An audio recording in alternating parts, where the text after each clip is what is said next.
let me close this up here. That's from a 60 Minutes episode from 3 weeks ago.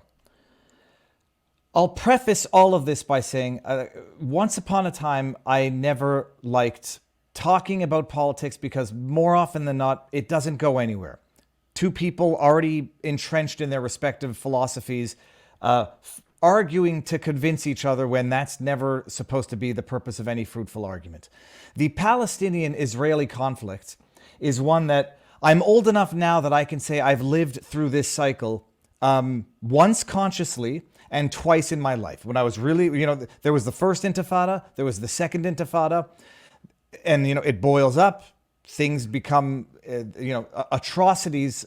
I'm not going to say atrocities are committed. There's an egregious terrorist act that shocks the entire world. Back in the second intifada, it was one of the terrorist attacks was the slaughter of the Fogel family. There was the Passover dinner slaughter of 20 some odd people. This cycle keeps boiling up, and it happens every 10, 12, 20 years. And I'm old enough now where I can say I've lived through it consciously once. And it's the same thing over and over again in terms of the events, the responses, and the public discourse. And having a discussion about the Israeli-Palestinian conflict, it's virtually impossible. Having a debate, it's virtually impossible.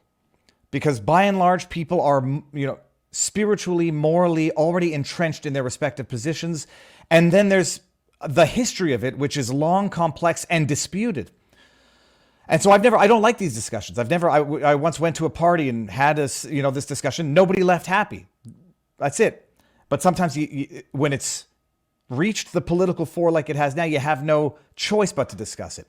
The atrocity that occurred over the weekend, there's no both sides to this. Yeah, but it's an absolute egregious atrocity. The question is going to be, how do you respond to it effectively without perpetuating this cycle that we've seen over and over again? And now, people are saying, well, this time they're going to do it. That's what they said the last time. Now, there's no both siding this, period. And to say that we can't ask questions as to how this could have ever been allowed to have occurred in the first place, because focus on the response, ask questions later, I'm sorry. This was egregious. Everybody knows that Hamas is an existential threat, a declared enemy to the state. Everyone in Israel knows this. How can this possibly have been allowed to occur to the extent that it occurred? I said before that this isn't a lone wolf with a backpack getting on a bus. This isn't a guy with an assault rifle getting into somebody's house for a Passover dinner. This was hours without any form of meaningful response. Maybe they were just overwhelmed. Maybe they were so focused on their internal corruption, their internal strife, that they left their borders open for an actual absolute invasion. There need to be some answers to this, and there need to be some answers that will allow the response to be effective and not one that will just perpetuate exactly the same cycle that's been going on for 50, 60, 70 years.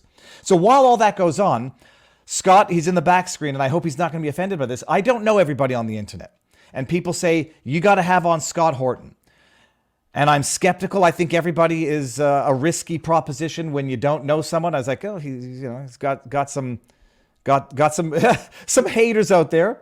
Then I saw that he's libertarian. Then I'm like, oh, okay. Well, then I've been on a libertarian sort of spree these days. I had Dave Smith. Spike Cohen. I'm sorry. I had Troy Goldenberg. I was on his channel. Go check that one out. So I don't know what it is with the libertarian streak. They are interesting people philosophically, and they seem to be more well-informed than the vast majority of people out there. I reached out, and Scott said yes. Now, Scott's been in the back very patient. I've been letting everyone trickle in because this was short notice stream. You all know the rules. No legal advice, no medical advice, yada, yada, yada. We're going to end this on YouTube sooner than later and go exclusively on Rumble. Scott Horton, I'm going to let him introduce himself. He's going to come in. Scott, you ready? Booyah. I'm here. Sir, how goes the battle? I'm doing great. Thank you so much for having me. Really appreciate it. Let me just say first and foremost that I'm just like you, nervous about interviewing people based on just who they are. I go only by the article. I only interview people, and I've done 6,000 interviews almost. But I only interview people based on the thing that they wrote that I want to ask them about, because what happens? I interview some guy you tell me to interview, and I don't know. like you said, there's this risk. I don't know what I'm getting into, and I really am a subject matter guy rather than a personality guy. So I understand your trepidation there. I appreciate you giving me a chance. Oh, I'm willing to take risks. I don't care anymore. Like, I'm not going to agree with everything any one person says because I don't agree with everything I've ever said. So, you know, well, let me also agree with what you just said about the atrocity that happened over the weekend and just how absolutely unforgivable and horrible it is. I don't, you know, you're going to hear a lot of other side of the story from me during this interview, I guess, but you're not going to hear the other side of massacring a bunch of kids partying at a rave, taking people hostage in their homes and massacring civilians. The Washington Post has video of Hamas marching for civilians they kidnapped from this kibbutz, marching them down the street. And then there's later a still photo of their dead bodies at the corner. You can tell it's the same 4 people wearing the same clothes and everything. There's hundreds dead, almost 1,000 dead Israelis. I don't know what percentage of those are soldiers, but apparently the major percentage of that are just absolutely innocent civilians that Hamas just went out and massacred. So there's, you know, absolutely no question. And honestly, like, maybe you can find some dimwit on Twitter somewhere, but frankly, I think that is the universal take by all people, is that the only good guys in any of this stuff, or certainly the good guys in this, are the civilians who don't deserve to be killed at all. Armed security forces fighting with each other, militias and armies, and these kinds of things should focus on killing each other and leave everybody else the hell alone. So now there's a strategic logic in what they're doing and why they did it and all that, and we can get into all that. But just as far as condemning evil, let's all start off on the same page there. Well, it doesn't. That's the thing. It's like it doesn't require condemnation because it's so egregious on its face. Well, it does, because it's a matter of social psychology, right? Everybody's on this side or that side and the other side, and it's a very postmodern deconstructionist kind of age where everybody says, "Oh, I see what you're really saying is this, and the reason you say that is because you really think this," and that kind of thing. So I want to kind of disclaim and preempt and make sure people understand, in the social psychology of this situation, I'm not a communist, nor have I ever been, nor am I an Islamist any more than I'm a Branch Davidian. But I still stick up for them because what's true is true and lies aren't. And so that's the way we have to proceed. Well, what frustrates me, just I guess, is while we're in the prefaces here, is people do not need to be compelled to come out and say racism is bad. They don't need to be compelled to come out and say terrorism is bad. And if they don't say it, it somehow means that they tolerate it. I found, oddly enough, it seems to be somewhat the opposite.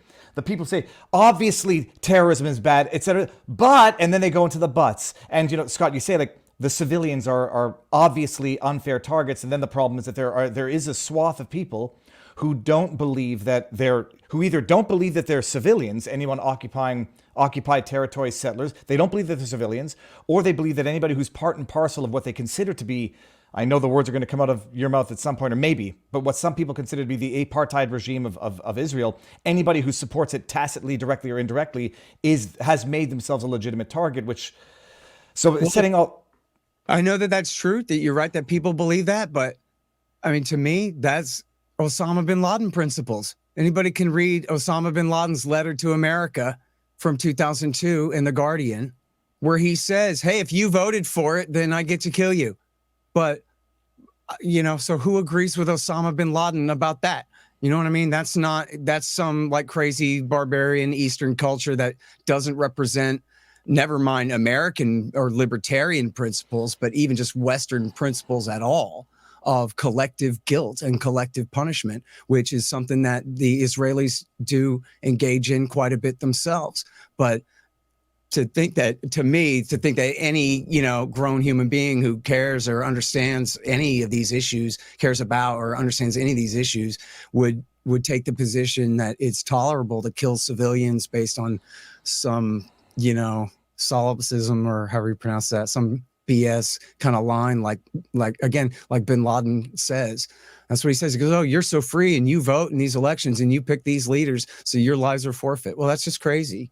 And that logic applies inversely as well if anyone wants to adopt it. But okay, before we get into anything, because people are going to want to know credentials, they want to assess what you're going to say accordingly. I won't get into too much of your childhood as I typically do in a first interview, but who are you? Yeah. I know you're a radio host, but like, tell people who you are. what you studied, how you came to be where you are right now, and a multi book published author. But tell people who you are. Well, I basically started out as a pirate radio guy here in Austin, and I guess I finally got serious about, and I'm basically just an anti-government guy, sort of a Ron Paul, libertarian, maybe still reacting against the Waco massacre of 1993. People look at my Twitter feed. That's my top post is a 13-hour podcast that I did this year with two of the very best, quite a few of the very best experts on that issue. But my specialty is foreign policy. I've been palling around with the guys from antiwar.com, where I'm now the editorial director, really this whole century long. And I had predicted 9/11 before it happened. I was a bit of a conspiracy kook then, which is why I was so able to predict it, I guess. But then, after it happened, I certainly became less of one. I started reading Justin Raimondo at antiwar.com, who knew so much more about what was going on in DC and what was behind the march to war with Iraq and all of that compared to anyone else. And he was no kook. And so I dropped all the conspiracy stuff and just focus on, because really was, the New World Order theory, if you're familiar with the whole one world government theory, it's basically the Rockefellers are building this world government and all this.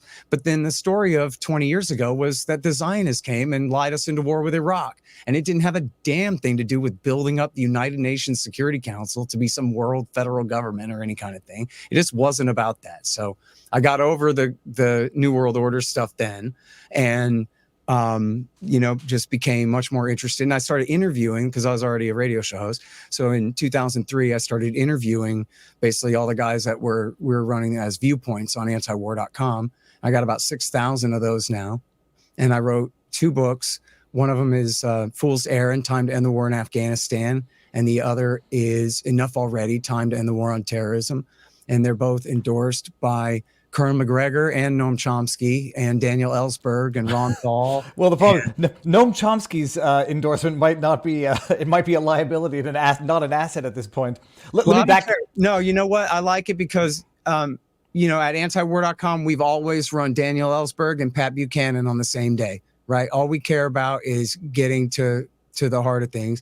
And Chomsky absolutely has his flaws, but he's also probably the most accomplished scholar on American foreign policy in the last century as well. And there's a lot of value in his work, regardless of the flaws. I mean, he's an anarcho-communist, so we have a lot that we don't agree on, believe me. But anyway, Doug McGregor liked it too. And he's the great hero of Iraq War I, the colonel from the Tucker Carlson show, right? So anyway, I'm a Ron Paul guy. So I'm just looking for Chomsky's most recent book. Someone had a funny meme where it was, maybe it might have been just a meme. I thought he had a new book, which sort of was about disinformation. And then someone was juxtaposing it to his manufactured consent. That's funny. What's the word? Opus from decades ago. Yeah, I had heard about that. In fact, someone said that he did a master class on disinformation, and they were like, oh, cringe, because this is, the establishment's line about anybody who disagrees with them. But then his whole talk was about how the establishment lies about everything and the New York Times lies about everything, and his basic manufacturing consent shtick. So it's still good stuff, Now, how did you predict? What was the method through which you predicted 9/11? Was it some form of an attack? How specific, and where was it documented so people can actually go and test it on that? Well, I got a story there. It's kind of funny. Go on. You're not getting off without telling the story now, Scott. Okay. Well, I mean, again, I was a New World Order kook. So I thought that at the time that bin Laden was CIA and that the whole Al-Qaeda thing was a front, and that even when they were attacking us, like blowing up the Khobar Towers in 1996 and attacking the embassies in Africa in 1998, that, as Alex Jones put it at the time, every time Bill Clinton's in trouble, something blows up. Well, Bill Clinton was always in trouble. So that was actually not really that tight of a correlation, although that was the way I saw it then. I just thought that Al-Qaeda was a hoax, and that the hoax was they have to let one through so that then they can launch their giant war on terrorism. In fact, well, what the hell? As long as we're talking about this, I'll go all the way back for you, okay? When I was a sophomore in high school, they announced that George Bush Jr. was going to run for governor of Texas, just like his brother Jeb in Florida. And I told my math teacher, aha, you see what they're doing? They're making sure that they have a Governor Bush who will be in his second term to run in the year 2000. And then they're going back to Iraq because it's the ultimate humiliation that Bush Sr. lost after one term and Saddam Hussein's still in the chair. And so it's on. And that means they're going to throw the election in 1996 and make sure Bill Clinton wins it so that they can get a Bush in there in 2000. And I was right about that. I mean, they nominated Bob Dole deliberately so that they would lose that election, so that they would have Bush in there. And then here's my funny story that people, it's okay if you hate me and don't believe me, I don't mind. My first radio show was called Say It Ain't So on Free Radio Austin from starting 1998 through 2000 when the FCC came and raided us and stole our transmitter. You can read about that in the Austin Chronicle. It's still in the archives there. But so on my show, I would often get calls from a guy named Till, who he had a show. My show was Wednesday at noon. His show was Thursday at noon. Sorry, I tell the long version of every story. Don't worry, this is good. So he would call in my show all the time. And I just absolutely remember distinctly, not just this conversation, but also that I did record it. And my syndrome was I would always forget to record the best episodes of the show. Hold on. Now, did you record it, he knowing that you were recording it, or Sarah? Yeah. Okay. Well, yeah, it was a radio show. So I was, try to record everything. And oftentimes I would forget to flip the tape in the middle of the show. So I'd only had half a show, or I would just forget to hit record at all. On some of my best shows, I'd be like, oh, that was a great show. And then I'd look at the tape and be like, oh. But this one, I had it. I know I had it because I remembered listening to it in my car, driving on the road in my taxi cab or something, listening to the thing. So I know that I had this tape, okay? And here's the conversation.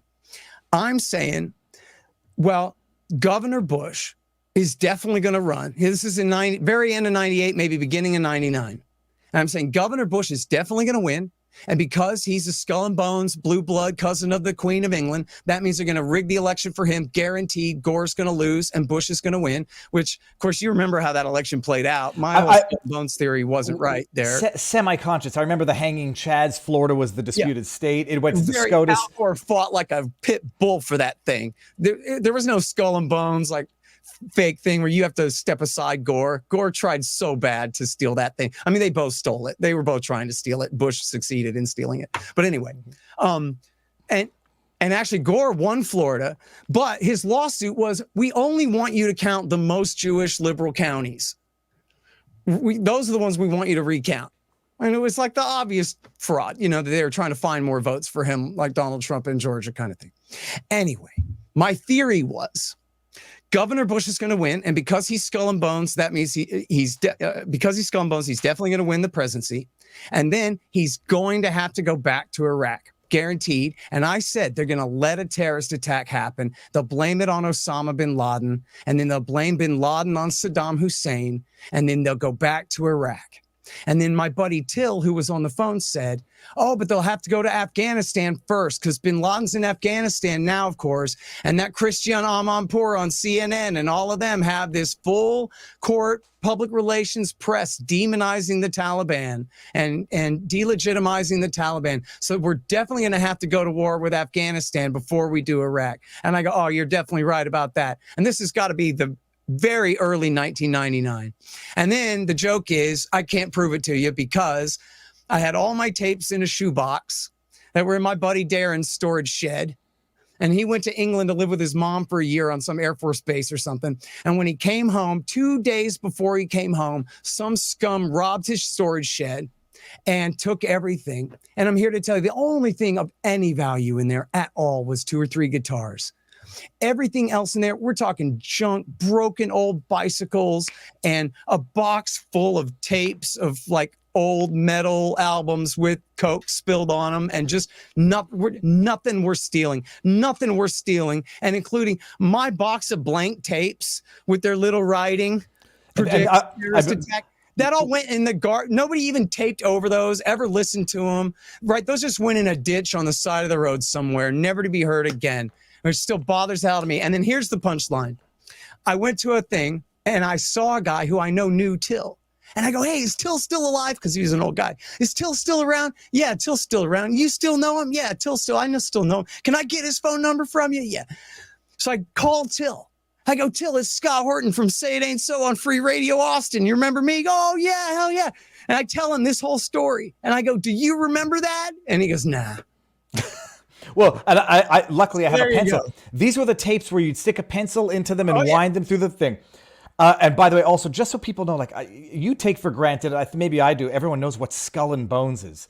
Skull and Bones, also known as the Order 332, or the Brotherhood of Death, is an undergraduate senior secret student society at Yale University in New Haven, Connecticut. The oldest senior class society at the university, Skull and Bones has become a cultural institution known for its powerful alumni and various conspiracy theory. It is one of the big three societies at Yale, the other two being Scroll and and Wolf's Head. The society is known informally as Bones, and members are known as Bonesmen, members of the order, or initiated to the order. So, okay, look, I didn't join a frat in university, and I really didn't party all that much.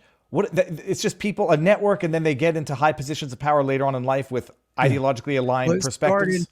It started in the 1830s with some of the most wealthy and powerful families in America, the Russells, the Pierces, the Whitneys, and the Walkers and the Bushes were sort of maybe the third ring out. But it's a very, it at least began as a very, very blue blood, waspy exclusive club for, Mayflower types.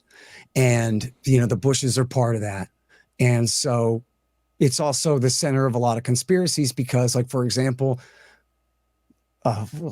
just like a 70-year unbroken string of secretaries of state were all Skull and Bones, right? The men who drove the 20th century from the State Department were all a bunch of Bonesmen, and they're very connected with the Morgan Bank and all this kind of thing.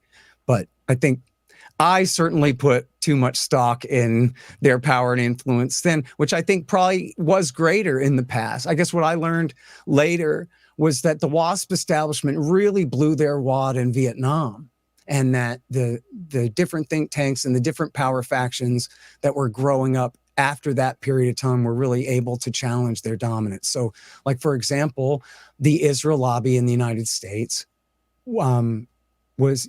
They, mostly were not allowed to join the Council on Foreign Relations. It was like a very waspy Morgan and Rockefeller, Brooks Brothers sort of uptown Manhattan kind of a thing. And a bunch of Catholics and Jews weren't invited. Well, so the Israel lobby made their alliance with the military industrial complex and got all their money from them. The bankers and the oil men have the CFR. Well, they went ahead and created the Washington Institute for Near East Policy and the Center for Security Policy and the Project for a New American Century and all of the think tanks in Bill Kristol's desk drawer, of which there are 20 of them or so, And so what I caught on to way too late was that, there were people in the American establishment who really were hell-bent on creating a world government and some kind of merger with the Soviet Union someday and that kind of thing. But we can just see how it's played out. That's not been the goal. If we have a world government, somebody tell Vladimir Putin and Chairman Xi that they're subject to it, because I don't think they know. But anyway, so to wrap up about me real quick, was W. Bush came and declared war on everybody. And so I just knew better all along. Going in, and I luckily had known about antiwar.com since the Kosovo War. And so I remember checking antiwar.com on September 12th or 13th and saying, oh, thank goodness, these great Ron Paul right-wing libertarians are still good on this stuff. And so that, really became my home since then. And I've done all these interviews and I wrote all these books. My Afghanistan book started as chapter 2 of my terror war book. And then I just got stuck on it. It became just way too long and it turned into a book of its own. And then I went back and picked up the whole thing again. So Enough Already is all the terror wars from Jimmy Carter through Donald Trump. Okay, now very cool. Now what we're going to do, we're going to end this now on YouTube. It doesn't change anything on our end, but I'm going to read 3 super chats before we go. Maria Patel says, my neighbor's rabbi told his congregants not to watch the kidnapping videos of Israelis on Twitter as it would only anger. Haven't slept well since. Wish I had heard that advice earlier. Scott, the movement, please make up with Dave Smith. I don't know what's going on, and I'm not getting into any internal fighting. Scott Horton is the man. Will Gunson. Okay, so what we're going to do now, that number of people watching on YouTube should drop rapidly below 800. and everyone should mosey on over to Rumble. You have the link, and I'll share the link on Locals afterwards, where we are currently live as well. Okay. So Scott, we're gonna get into the discussion here. Sure. Ending on YouTube. I'm neurotic and I have OCD. I just like to see the number drop once. There we go. 802. Ending on YouTube. Done. All right, Scott. I'm going to ask you. I'm going to start off with one question. It'll set the framework for the rest of the discussion. And this is not a debate. Period. There's no but to that. I want to pick your brain and see where, not we disagree, just get a new perspective. You sent me a bunch of links, and some of it I had some questions about because it's information that even I, in my knowledge, which is, cursory, in my view, was new knowledge. The first question is this. It's a two-angled question. One is your personal perspective in terms of addressing everything else that's going to be discussed, and then the other one is going to be from a ideological adversary perspective. Broad question or specific, are you starting from the premise that Israel has the right to exist as a Jewish state in or near its current form and geographic location? Well, if you want to say within 67 borders and they give independence to the Palestinians on the West Bank, the Gaza Strip, and East Jerusalem, I think it's clear the Palestinians have said they're willing to settle for that. Hell, the Ayatollah said, I can't be more Catholic than the Pope. If the Palestinians want to settle for 22%, that's up to them. So, and honestly, man, I think, you may have to rephrase exactly what your question was in a moment, but I think my basic bottom line comes down to that what happened in the creation of the Israeli state at the expense of the people of Palestine in 1947 and 1948 is a clear war crime. It's ethnic cleansing, 750,000 people forced from their homes, brutal rapes and murders and massacres, the Deir Yassin massacre, and these things that people should look into. It's what the Palestinians call the Nakba, and it's ugly as hell. Okay. However, I'm being descriptive and not normative now, right? The fact of the matter is it was sustainable in the outcome. It led to an 80-20 super duper majority Jewish state, meaning it could be a Jewish democracy. And even though they're Palestinian citizens of Israel, Muslims and Christians, they represent only 1/5 of the population. And so, their rights are more or less protected. They're second-class citizens within Israel. They have some representation in the Knesset. They only just barely for the very first time had any representation in the actual administration. It was always tradition that they were never allowed to be part of the ruling coalition for decades. But that essentially was sustainable.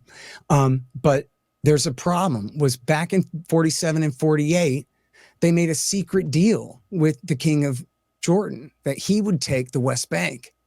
And then I guess I forgot exactly how it ended up that Egypt controlled Gaza. I think the Israelis decided to let Egypt control Gaza at the end of the war. But certainly they made a secret deal with the king of Jordan that he would take the West Bank. So this meant that the Israelis would get their state, but the Palestinians would not get theirs. They would remain the subjects of this phony king, right?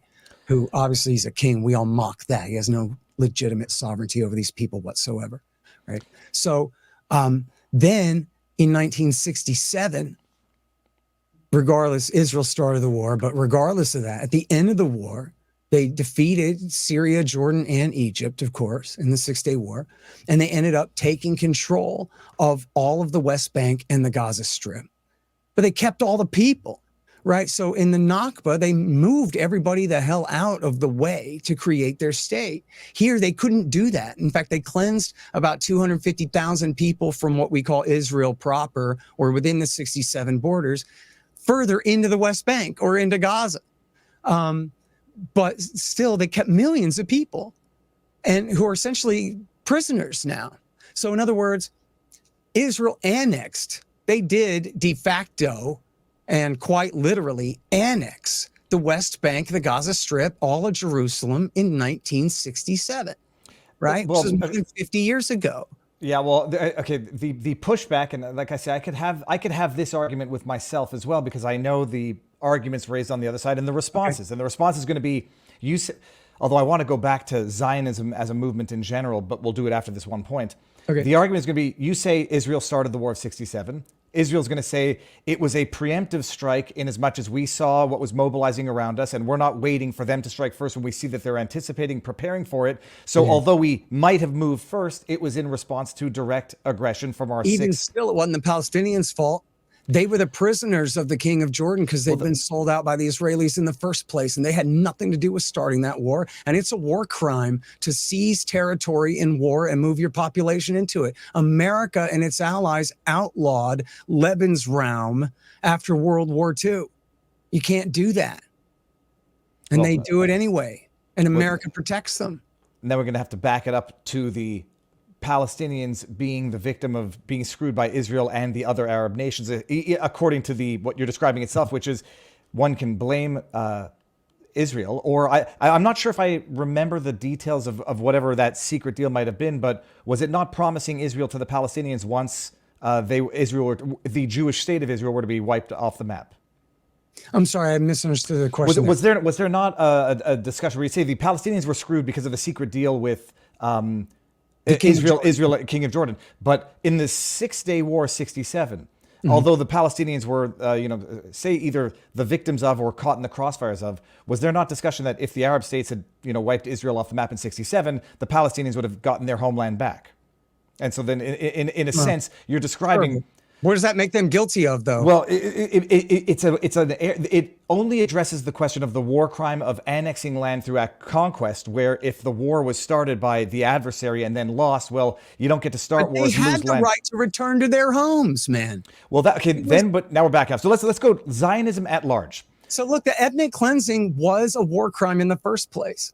You're talking about the sustainable, at least, but you're telling me that if in the 6-day war the Arabs had won and the Palestinians had been able to go back to their homes, that would have been a war crime? No, I'm just saying that was the war. Like, that was the war. And so the argument that Israel annexed land as part of a war of conquest, that is where it's going to be perspective. You say Israel started the war, therefore they have no right to annex land, and others are going to say that it was the Arab nations that started the war, and if they start a war and lose land, they can't complain about it afterwards. Well, but hold on. Yes, they can. No, that's not true. It's against the law to invade a nation and move your population in there. Well, but see, according to the UN Charter that every nation signed here. Well, but you said the word invade again, and that's the question as to how you view that war in the first place. If you view it as the Arab nations, the neighbors, starting the war and Israel defending acquired land. Canada attacks the United States. That doesn't mean that we get to seize Manitoba and say that doesn't count as conquering it because you fired first. That actually might be, there might be an argument there that if Canada starts a war, it can't necessarily complain if it starts a war, it can't win and then loses land in the process. Like, well, no harm, no foul, give it back. No, okay. You're just making that up, dude. No, I'm saying that's the law. It's a war crime according to the Geneva Conventions and the UN Charter. And look, if you're saying that the threat was that the Palestinians under the control of or working with the nation state of Jordan were a threat to Israel. Well, one, again, it was the Israelis who handed them over to the Jordanians in the first place in order to preclude them having their own independent state. And secondly, well, if you don't want that, well, let them have their independence. Well, that's going to be. They want to be sock puppets of the king of Jordan in the first place. That's going to be the other. Their own state. Well, that's the bigger, broader question as to what has been done with the territories, the Gaza Strip and the West Bank in the decades that it's been under the rule of Arafat, followed by Hamas. Back it up all the way. For those who don't know, the history of Zionism itself, a lot of people, and I don't think this is much disputed history, Zionism, it started in the late 1800s, slowly. It wasn't an issue, or was it? This is a question and not an argument. It wasn't an issue for the Palestinians or the people who occupied.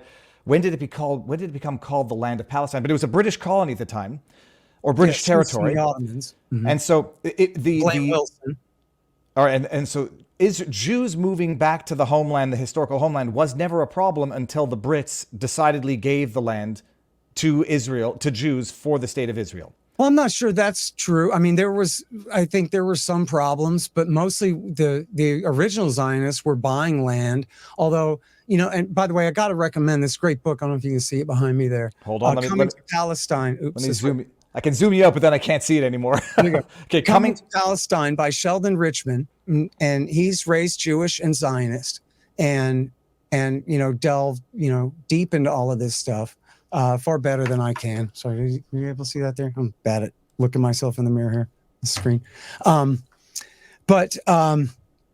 I'm sorry, I lost my train of thought recommending Sheldon there. Oh, it was the history of Zionism. So that there were in fact potentially. Yes. No. There were problems. The Sheldon point was going to be, he talks a lot about how there were these absentee landlords who were these sort of Palestinian wealthy landlords they were absentee living in Beirut, and they had, under the Ottomans, they had been, gifted these land grants and whatever. So they really had no association with the Palestinians who had actually homesteaded the land and actually owned the land in any real way. And so a lot of the new, Jewish settlers were coming and sort of buying the land out from under them from people that they'd never seen before, who had some land grant that they didn't know, sitting in Beirut, that they had a piece of paper from the old Ottoman Empire. And that kind of thing. So there was a lot of unfairness there where people were being forced off their land. And I believe there were anti-Jewish pogroms. I don't know if before World War I, but I believe between the world wars, there were some anti-Jewish pogroms there, pogroms, whatever. But in Sheldon's book, he shows where Ben-Gurion had sent, I'm sorry, I forgot the man's name, but he had sent one of his most trusted advisors to go to Palestine and survey the place and come back. And the guy says, well, we can't do it. There's people everywhere. We would have to kill them or march them off of the land. It'll never work. Maybe we'll have to go to Madagascar or Argentina instead. And they decide that no, the people just have to be removed. They did not want to come and have some kind of minarchist state with freedom of religion and freedom of association and let everybody live together, or some kind of binational state or something like you would have in Switzerland, or, with cantons or anything. They wanted an exclusivist, chauvinist Jewish state. And that meant that the people who already lived there had to go. When they launched the Nakba was to remove the people from that territory so they could have it instead. And they just tell these lies like, well, it was a land without people for a people without land. And so they have, especially, it's amazing the cliches that the Israelis are able to make up in place of truth. They go, well, as soon as they love their children more than they love making us kill them, or some crap like that, gold to my ear, we'll never forgive them for making us kill their children. Where for us, she says. Or they say, the Palestinians, they never miss an opportunity to miss an opportunity. See how easy that is to memorize and repeat? You don't have to know any actual facts to back that up. You just go, well, yeah, every time we try to give them an independent state, they say no. Does that really sound right to you? Yeah. Somebody tries to give me a country, I tell them no too. Well, I mean, we've lived through some modern history where there were some demands that were tantamount to saying no to a two-party state because we want the right of return of more people than currently live in Israel. That's not true. Are you talking in 2000? Well, let's get there. We've got to do this chronologically. Okay. So Zionism started. If we got to get back to Camp David 2000, if that's what you're referring to. Oh no, yeah, we're gonna. This is when Arafat asked Clinton for the right of return for 3 to 5 million Palestinians, as opposed to the original 600,000. But let's get there. So Zionism is a movement that's beginning. This is British land, British controlled land. This is the philosophical question. You say they're coming to displace the people who are already there. One of the big philosophical arguments is going to be, well, Jews were there back before the Romans displaced them. So how long? That's not true either. And look how long, I mean, that's obvious, right? If you took any kind of universal law out of the Israeli experience here and said, well, the Italians of New York and New Jersey now get to invade Sicily and kill everybody and drive them off of their land and go, well, this is our ancestral homeland.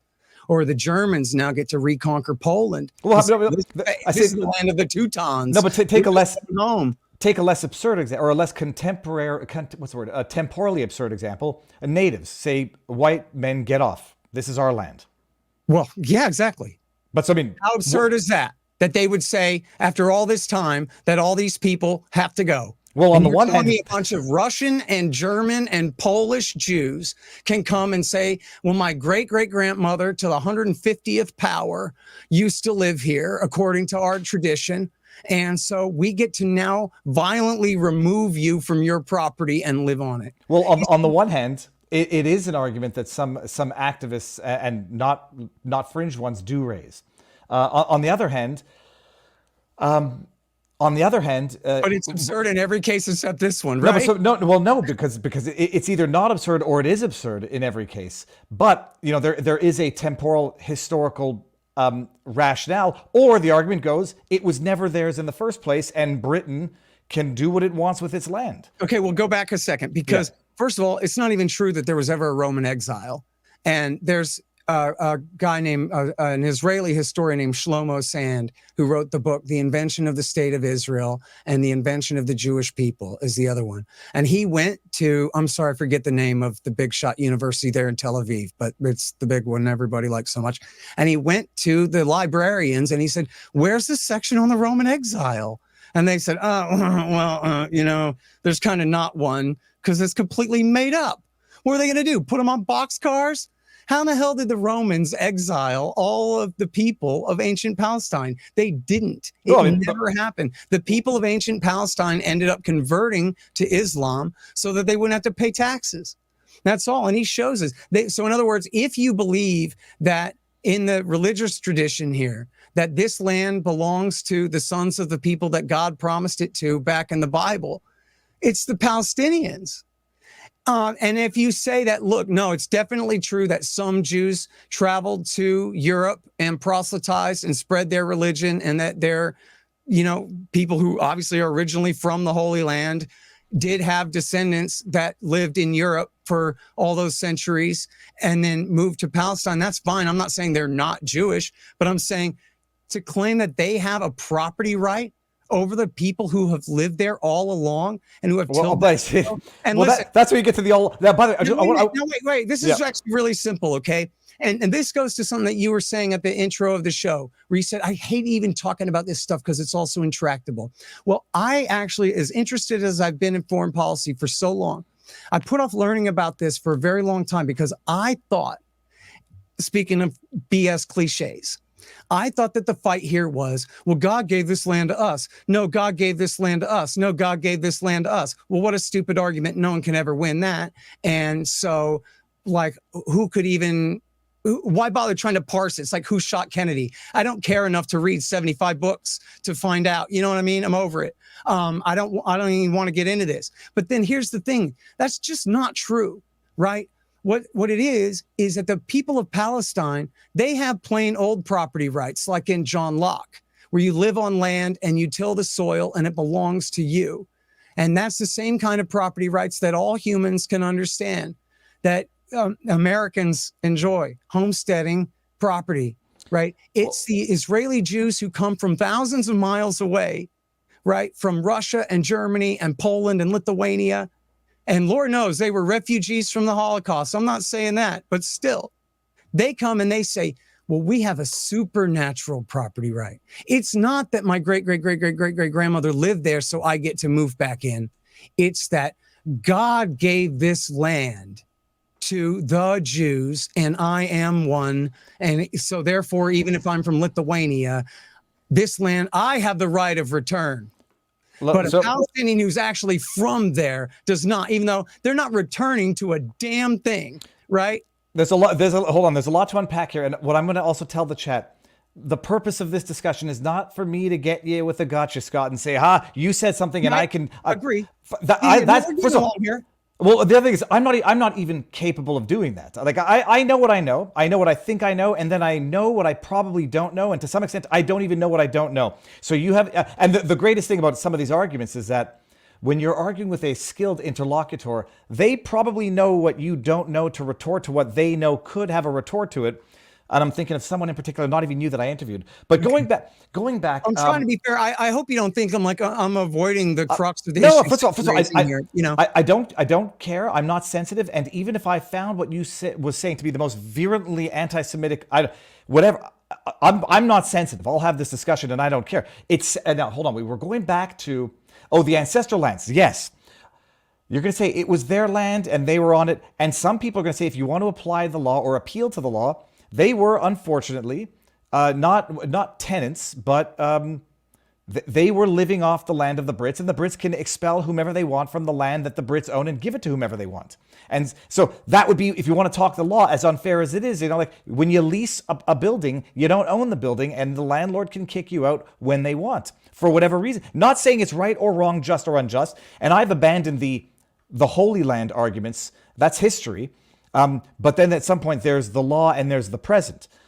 Britain could do what they want with that land. They did what they desired with that land. The UN ratified it and created the state of Israel. I don't deny for 1 second that would be empirically on its face very unfair to the people who now say, who are told, you never owned this land, now make way for the people who we say now have it.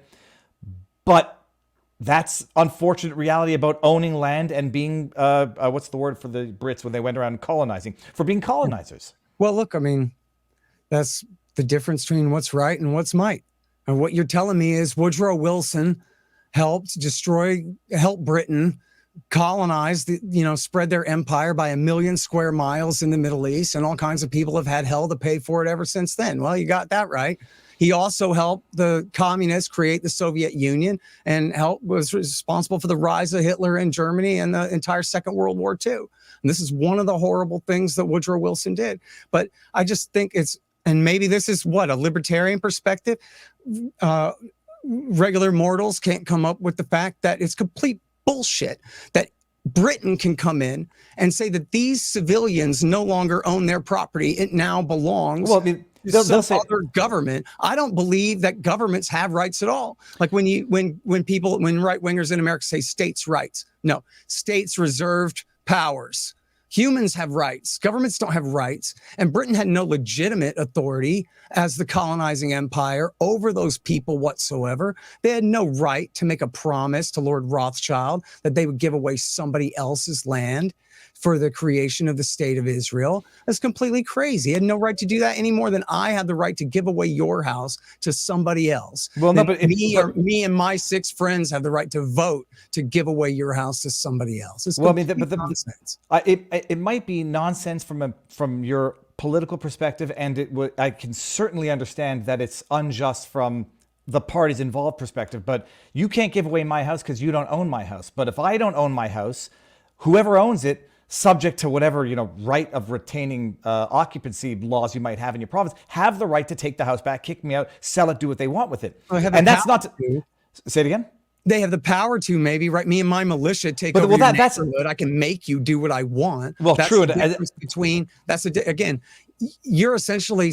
It sounds like you're sort of saying, my in effect does make right here. No, I'm saying it's might overrode right. I don't like government any more than you do. I'm just saying that when the government, there's certain realities short of anarchism, but it was British land.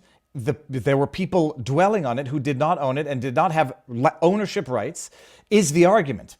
Britain comes in, and then so I think this is at least where the ideological argument comes to it. We agree. We're looking at the same thing. We're just seeing it differently. But you're relying on technicalities, man. Well, but if you want to rely on international law that you can't acquire land through war, then you have to rely on international law that grants the UN resolution that granted Israel to the Jews. There was no UN resolution that granted Israel to the Jews. It was a General Assembly resolution that recommended partition. They had no authority whatsoever, and there's no authority in the UN Charter for the Security Council or the General Assembly to create a state at all. And what did that recommendation say? It said the Palestinians get a state too. God damn it. Now, hold on. This is going to be the historical disputed fact. I know what we were taught in school. I know what I've learned growing up. That they offered the two-state solution in 1948, and the legend, the lore, the history says the Arab states said no, started a war which they then lost, and thus the two-state solution from the get-go was off the table. What part of that is historically inaccurate, or would you elaborate on? I think, as we already agreed, and I know this is a common Zionist talking point, is that how bad the Arab states screwed the Palestinians. People say that, pro-Zionists say it all the time. Oh, well, the Saudis don't give a damn about the Palestinians. Or the Well, Egyptians. since when are the Saudis the arbiters of morality here? No, but it's true. It's true. The Palestinian, the governments of Egypt and Jordan and Syria never cared about these people, right? They're pawns in their game just as well. What is the historical excuse is that they said no. Palestinians, as far as I understand, at the time, and this is not anything to do with present day culpability of anything. At the time, Palestinians said, well, we say no too. We've got the Arab nations who are going to fight for it, and Israel will not get the land, and it will be ours, and we'll win this war, which is why we want to embark on it. And they didn't, and that's how Israel was born. Well, I mean, what happened was they were driven from their homes and they were not allowed to come back, and that's how Israel was born. Yeah, okay, and that is the Nakba, which became the issue of the right of return for those who were displaced in the original war, which and again, was a war. Lithuanian Jews have the right of return, but Palestinians who are literally from Israel, we talk about an Israeli raid today in the Jenin refugee camp. Well, who lives there? Iraqis, Syrians, Afghans? No, Palestinians from the other side of the wall. They're still living in refugee camps. No, there's no question. They were driven off of their land. They were driven off of their land in a war that was initiated because of the refusal to accept a two-party state, whether or not it was the other Arab nations using Palestine as pawns or totally disregarding their interests. Look, they thought they could win the war. Israelis didn't try to create their state until they were done purging all the civilians that they didn't want off of it. And that's what started the war. Right? You get this kind of crap all the time. Well, the Israelis try to create their state and then the Arabs attack them. They try to create their state by driving an Austin, Texas worth of people out of their homes at rape and bayonet point and explosion point. Okay? 750,000 people. And the Arab states didn't give a damn until it got that bad that they finally intervened. It had been going on for months and months and months. So this is just some talking point that, well, the Israelis were just trying to be a nice little Jewish boy and mind their own business. No. I won't launched this terrible war. I won't straw man it that way. I'll steel man and say both parties were fighting over disputed land, and in as horrific as was certain acts committed in the furtherance of the state of Israel, were acts that were just as bad. You say some pogroms, but going back to Zionism, some pogroms. This was a war being waged by two parties against each other. It's the fact that it ended up with displacement of one party doesn't mean it wasn't a mutual war at the time over land that both wanted. It was a war that was waged by, as you know, the I don't know how to pronounce it, Haganah, and the Irgun, and these various terrorist groups against the civilian population of the land who had no state protection, right? They bombed the King David Hotel and killed a bunch of civilians and the Brits, and finally drove the Brits out. And then they waged a war of ethnic cleansing against the local population. And that was what started the war. I mean, look at the history. Have you ever read about what happened to the city of Jaffa? And that was a Palestinian town. They drove them into the sea. Literally drove them into the sea. And by the way, that cliche that, the Palestinians want to drive all the Jews into the sea, that was actually originally coined by a Mossad agent in Egypt. It was an Israeli who in a false flag threat said, we're going to drive all the Jews into the sea. That's where that myth comes from. Well, made up anyway. Etymology aside, we know where it's being currently used now, and it's and not by the people, but rather by the forces that are making peace difficult. Okay, so that's 48. What was the next war? The next war was the 6-Day War. Sorry. Actually, even back up there. How would you address the question as to why? Let's just say we'll grant everything. They were mass expulsions of people from their homeland, and we'll agree to either, as it goes in terms of assessing history, one can see that you could look at the same thing and see it your way versus the way that the other side of the history will tell it. Why didn't the Arab nations then absorb the displaced Palestinians? Well, they did. I mean, millions of them went to Syria and to Kuwait. They weren't driven out of Kuwait until Arafat stupidly took Saddam Hussein's side in Iraq War I. And not that he did anything, but rhetorically he did. And the Kuwaitis were pissed. And so when the war was over, they kicked all the Palestinians out. But they've been living in refugee camps in Syria this whole time. I mean, look at the atrocities committed by America and Israel's Al-Qaeda proxies in the Syrian dirty war of the Obama years. There's absolute, horrific war crimes against the Palestinian refugees there who are caught in the middle. And what are they even doing there? What are they doing in Lebanon?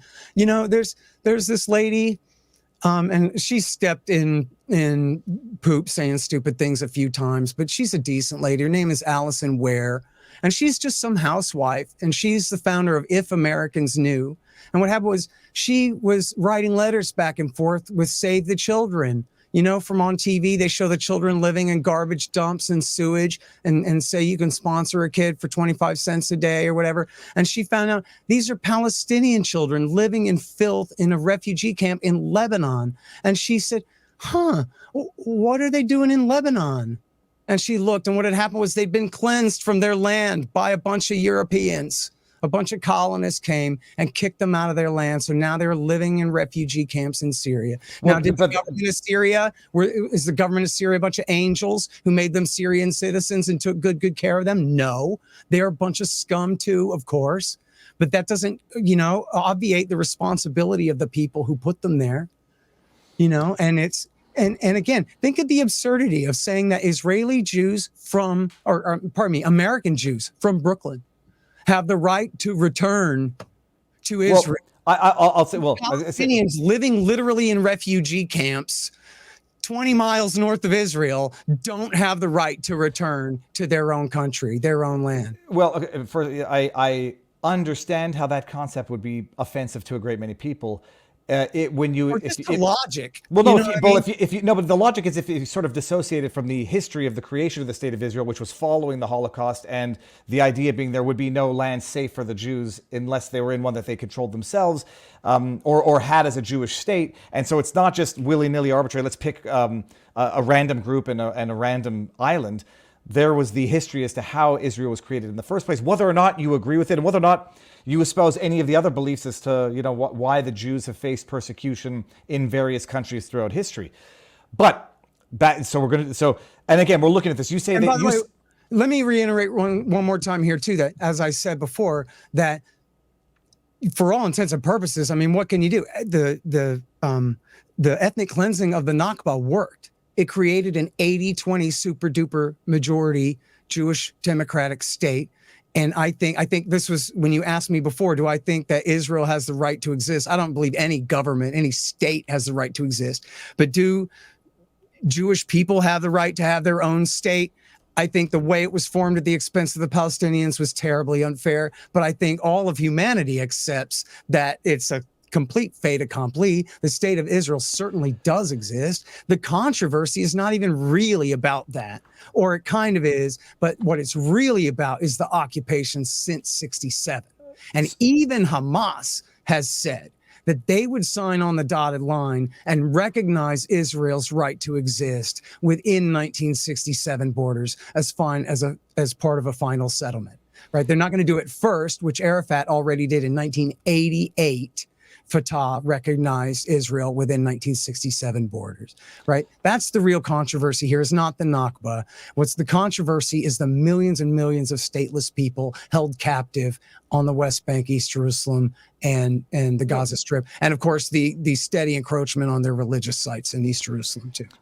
You're not sensitive, right? If I bring up a chat that is insulting to you, do whatever you want. I don't. I'm gonna because I want to. It's a segue. First of all, it's a Rumble rant on the other channel. It says Jim's hatred of the Jews clouds his judgment. His entire belief system is flawed because he believes the lies of the terrorists.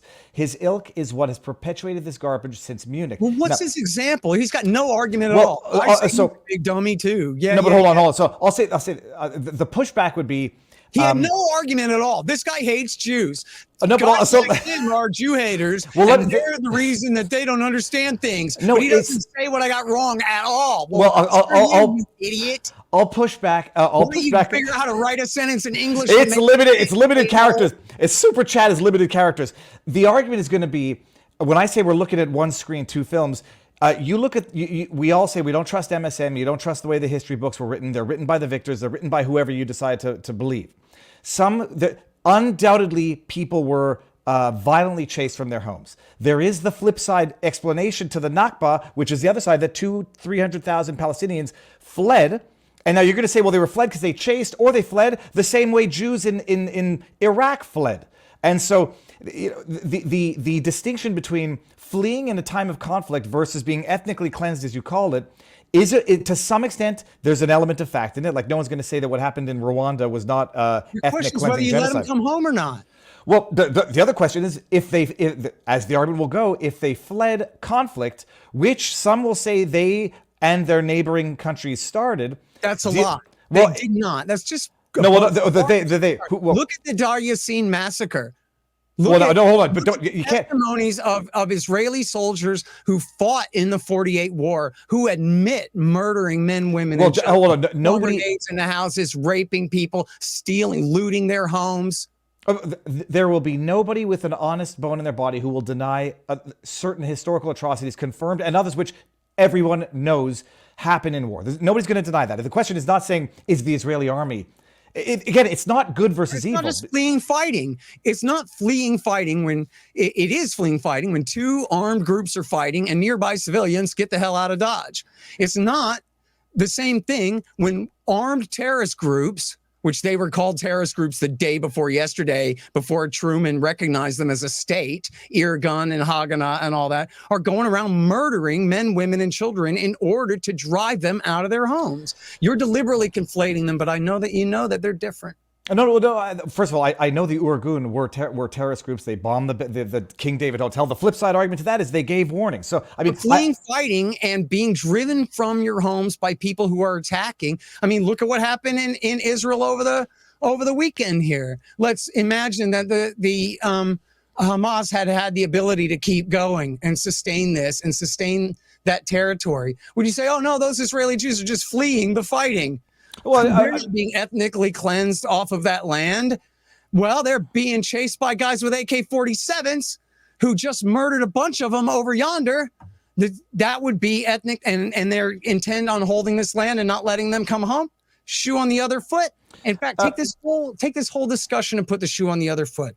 Pretend that the Palestinians had won in 48, and the Israelis had been the ones left on a rump state out in the desert with, under occupation or sold out to a foreign power, or say that they had done fine till 67, but then they lost the 67 war, as you said in your hypothetical. Now the Palestinians take the whole country back, and now it's the Israeli Jews who've been herded into the Gaza Strip concentration camp. What would happen? You know what would happen. America would send in the Marines. They would never let that happen to the Israeli Jews, ever, ever, ever. But Scott, it's perfectly tolerable to happen to the Palestinians. Some people might say that your hypothetical, had that happened, would have resulted in the wholesale extermination of any Israelis. No, because America would have sent in the Marines and killed them all. Well, but I guess and they know it. Anyways, I don't know that. I think one of the call it a cliche is, people will tweet it out. If Hamas puts down their weapons or Palestinians put down their weapons, there'll be peace. If Israel puts down their weapons. Cliches. It's all slogans and shit. They have no. Why don't you say that in an actual English paragraph that makes sense at all instead of a cliche? Well, no, because the thing is this, again, it reduces the argument to not good versus evil. It reduces it to oversimplified binaries. The Israeli government, I don't trust the Israeli government any more than I trust any government. You're saying the power that's 10 times, 100 times, 1,000 times more powerful. This Western-backed armed capitalist nation state is at the mercy of this armed militia. Well, they're not. Hold on, stop. Because of this, they're not at the nobodies with rifles and but they're not at the mercy of precisely because they are strong enough to not be at the mercy of. Because if they were at the mercy of, as the argument goes, they would cease to exist. I mean, are you prepared to? Would you even concede that as an argument? Like, if Israel were not armed to the teeth and able to defend itself, it would simply cease to exist given its neighbors and their desires for the state of Israel and the Jewish people there. Well, I mean, America brokered peace between Israel and Jordan and Israel and Egypt 40 years ago. So that's not right. If you're asking, again, if the Palestinians had won the war in 67 and they had a nation state, completely there would probably and whatever. If they had, well, I don't know. We can make up any counterfactual we want. What they would have done to the Palestinians. My counterfactual was if they had done to the Israeli Jews what the Israeli Jews have done to them, it would be absolutely considered intolerable by the United States and by Europe, and all of our allies would intervene and not let this happen. I mean, what the Palestinians are saying now, and I'm not saying Hamas, but I'm saying the vast majority of the Palestinians are saying, just give them independence or give them equal rights. It is, as Netanyahu himself said, and I'm sorry, I'm skipping ahead. If you want to go, well, we're going. I think we'll get. Said there will always be one nation state, one security force between the Jordan River and the Mediterranean Sea. Right now, when the Palestinians say it, they say from the river to the sea, Palestine will be free. Netanyahu says Israel will always control all of the land from the river to the sea, period. And that's it. And no, the Palestinians will not be free. And in fact, they just passed the Jewish nation state law that said even for the Palestinian citizens of Israel, still screw you. This is the nation state of the Jewish people. Well, that goes back to the first question: is does Israel have the right to do what is necessary to preserve it as a Jewish state? Whereas you know very well, they have the right to get the hell out of the West Bank and set those 6 million prisoners that they're holding captive free. That'll restore their 80-20 balance immediately. Free where? I mean, I actually just practically want to understand what you mean. Free where? Well, let them have independence on the West Bank and in East Jerusalem. The argument, there's 6 million of them, and that'll restore the population balance inside Israel. And in fact, you may be familiar with this, that for center-left American liberal Zionists, not always Jewish, but for American center-left liberal Zionists, this is the argument for a two-state solution. It's for sure. But chauvinist argument. We want rid of these people. We don't want the burden of their stink in our country. We want them out. So the right-wing religious people in Israel, they want to seize the West Bank because they say it's Judea and Samaria, and the Bible says it must be conquered at all costs, and the Palestinians will just figure out how to put them on boxcars later, but what matters now is owning that land. Well, the American Reform center-left liberal Jews, they don't believe that. They don't care about Judea and Samaria. They want rid of the Palestinian people so that they can have what they call the liberal Jewish Zionist dream of a liberal Jewish democracy, 80-20, where now you can have, right, like the what was originally more the Ashkenazi ideal for what Israel would be, which is not, there's a lot of conflict there. Let me back it up. With sure. You say free the 6 million, give them a state, or at least recognize a state. When you say free the 6 million, so they can. You said reestablish or rebalance the population, I think. But what does free the 6 million mean in your mind as far as a two-party state solution goes? Yeah. Well, as far as what I meant there about the population balance is I'm saying, as Netanyahu defines it with his de facto annexation, is Israel is not an 80-20 super duper majority Jewish state at all. It's something like a 50-50 Jewish state. Only something like 90% of the Palestinians have no rights at all. Only a small percentage of the Palestinians are citizens of Israel, right? So that's what I mean. So when you say free, does it mean make the Palestinians citizens of Israel?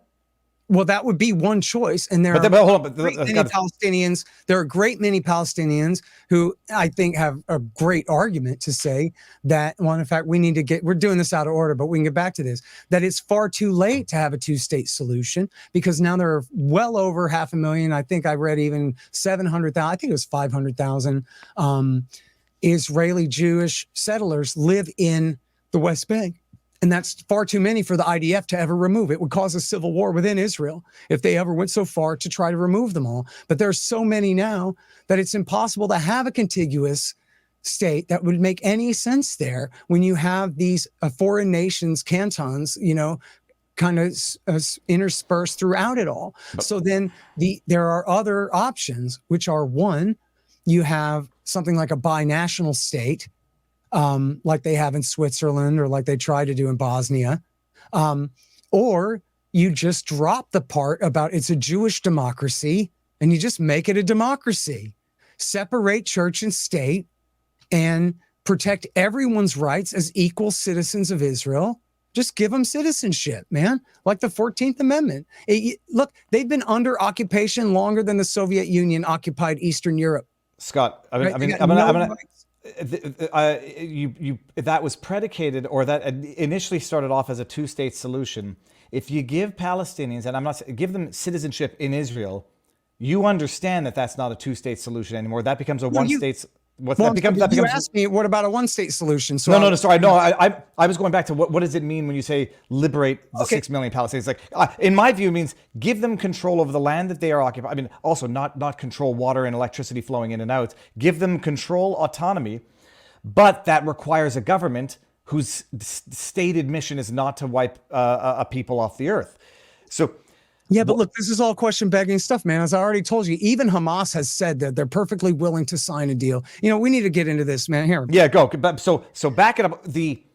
When was part of the stuff that sent me, said that it was Israel that turned down a two-state solution. Yes. Okay. Or sorry, that Hamas had agreed to a two-state solution, or Arafat did. That's what I want you to explain. Okay. So yeah, there's a lot here. So yes. Arafat agreed to a two-state solution and recognized Israel within 1967 borders in 1988. Okay, stop on that one premise. So he recognized the state of Israel within the 1967 borders in 1988. Was that the offer that was being made at the time, or was that him saying, I'll recognize my counter offer that you haven't accepted? Okay, so that was part of Camp David, right? So people always forget this. Camp David in 79, where they made peace with Jordan and Egypt, they also promised a Palestinian state. That was part of the deal with Egypt, was we promised a Palestinian state, which at that point they had occupied for about 12 years. And they had only just barely begun moving settlers in there. Or I guess not barely begun, but it was still much, very small numbers of settlers that had been moved in. Again, a clear war crime. The United Nations Security Council had ruled that you have to stop that, and you have to withdraw all your forces from the occupied territories. And they try to quibble and say, nuh-uh, the French version of the resolution doesn't have the word "the" in it, so that means we only have to leave the occupied territories that we feel like leaving instead of all of them, which is such a bunch of crap, and was absolutely not the intention of the Security Council when they voted at the time. But anyway, so at Camp David, they promised there would be a Palestinian state. Then basically nothing happened during the Reagan years, or at least I don't know much about the process during the Reagan years, but Bush Sr., you might remember, after Iraq War I was riding high on his high poll numbers and all of this, and James Baker, his Secretary of State, said, now is our chance, and Colin Powell agreed, now is our chance to force the Israelis out of the West Bank and to give up the Palestinian state. And that was when they had the Madrid conference, and Bush had said something like, geez, I really hate this Yitzhak Shamir, and I wish the Israelis would hold new elections and get rid of him, which is why Murray Rothbard, the libertarian, endorsed Bush in 92 for president. He said, at least he stood up to the horrible Yitzhak Shamir. Well, the Israel lobby in America went to DEFCON 2 over George H.W. Bush. And we found out later, you can read the quotes at mondoweiss.net. H.W. Bush blamed the Israel lobby for his loss in 1992 because he had stood up to them and tried to force a two-state solution through. And they chose Bill Clinton instead and supported him at mondoweiss.net. You can read all about that. George H.W. Bush blamed the Israel lobby for his loss in 92. And I got to tell you, I was just a kid, but I was paying very, very close attention to that election. I mean, I wasn't reading all of the, the Wall Street Journal every day or whatever, but I was watching a lot of TV and paying very close attention. I got to tell you, that was not part of the narrative that they told us regular rubes out here in the country, was that Israel doesn't like your president anymore. And so now there's a giant problem about whether he's going to be able to stay in office or not, as the entire Israel lobby in America has turned tens or hundreds of millions of dollars in favor of his opponent. But anyway, and Baker had said, F the Jews, they don't vote for us anyway, which in fact was, he said it apparently in jest, but the quote in print didn't read like a joke, and people got really pissed off. They said, no, we don't vote for you anyway, but we donate, and we're going to double our donations to the Democrats now. How do you like that? And that was a big deal. So you can't entirely, blame Bush for doing the right thing. It was his stupid Secretary of State really sabotaged him by saying that. But Then Bill Clinton came in, and remember the famous handshake on the lawn in 1993. Yasser Arafat and Yitzhak Rabin, the prime minister, shook hands, and this was the Oslo, or the beginning of the Oslo process. I forget if they had just come back from Oslo or they were going to Oslo, Norway, to work out this deal. Now, the deal was the promise of a two-state solution. I'm going to have what's called, and I know you know this because it's taken place over the course of most of your lifetime, the peace process. In other words, Israel is never given up the West Bank, East Jerusalem, and the Gaza Strip to the Palestinians. Suckers, we're going to drag this out. We're going to pretend that we're negotiating in good faith over decades until finally we admit that we were lying all along. And that's the truth of it. And the closest they ever came to wanting to give up a Palestinian state was under Yitzhak Rabin, who his actual plan for a Palestinian state was far less than what anyone would consider a nation state anywhere else in the world, although it's probably better than any other deal that they could have gotten since then. But then a Netanyahu fan murdered the guy, and he was replaced by Shimon Peres, and then Netanyahu, and then Ehud Barak, and Ariel Sharon, Olmert, and then Netanyahu again in the time since then. And so whatever effort Rabin was ever going to make there went to naught.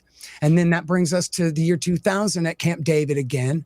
Well, hold on, no, we got to back it up back to Arafat agreeing to a two-state solution in '88. This was, I guess, part of America was asking him to do this as part of moving the negotiations forward. Okay, so it's not, look, not to be legal or technical or pedantic. It's not he's not accepting the offer that's on the table. He says we'll agree to a two-state solution. There was no offer, right? There was no offer. So he says we'll agree to the two-state solution. Yes, I recognize it as it is without them doing a thing. Okay, what were the territorial recognitions of Arafat back in '88? 67 borders. Okay, and what was his position on the right of return back in '88? I'm not sure, but that was always negotiable. And I've read, I'm sorry, I don't have like good footnotes off the top of my head for this, but I know that I've read numerous times where you know what? I bet you this is in the Palestinian papers that were leaked to Al Jazeera.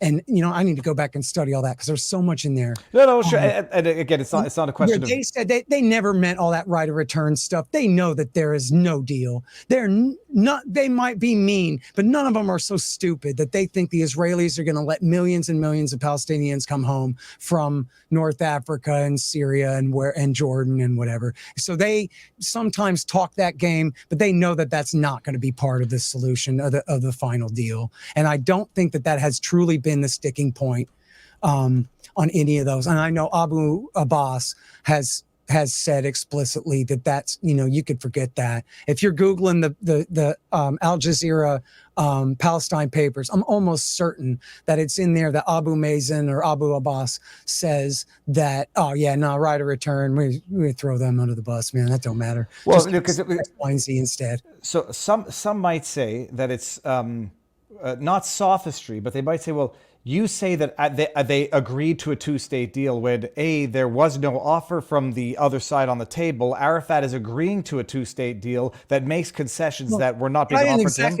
The words and he recognized them. I said he recognized them, not that he agreed to a deal. There wasn't a deal. The big Arafat concession is the mere recognition of the state of Israel to exist. Well, come on, man! If he refused to recognize the state of Israel, that would be a hell of a sticking. Well, did he say that before or after? He also said, supported death to Jews and death to Israelis, and I don't know when the program. Don't know the timeline of all this stupid crap that. I think one of the biggest issues, or one of the biggest accusations against Arafat, is that this is not to say that any other politician is trustworthy, is that he spoke out of both sides of his mouth, giving it one interpretation, or he knew that he could not agree to certain things, and so he said certain things publicly, knowing that if he ever did agree to them, he would be killed by the very group that I believe, and many believe, is actually holding the Palestinian people hostage. So Arafat can say whatever the hell he wants.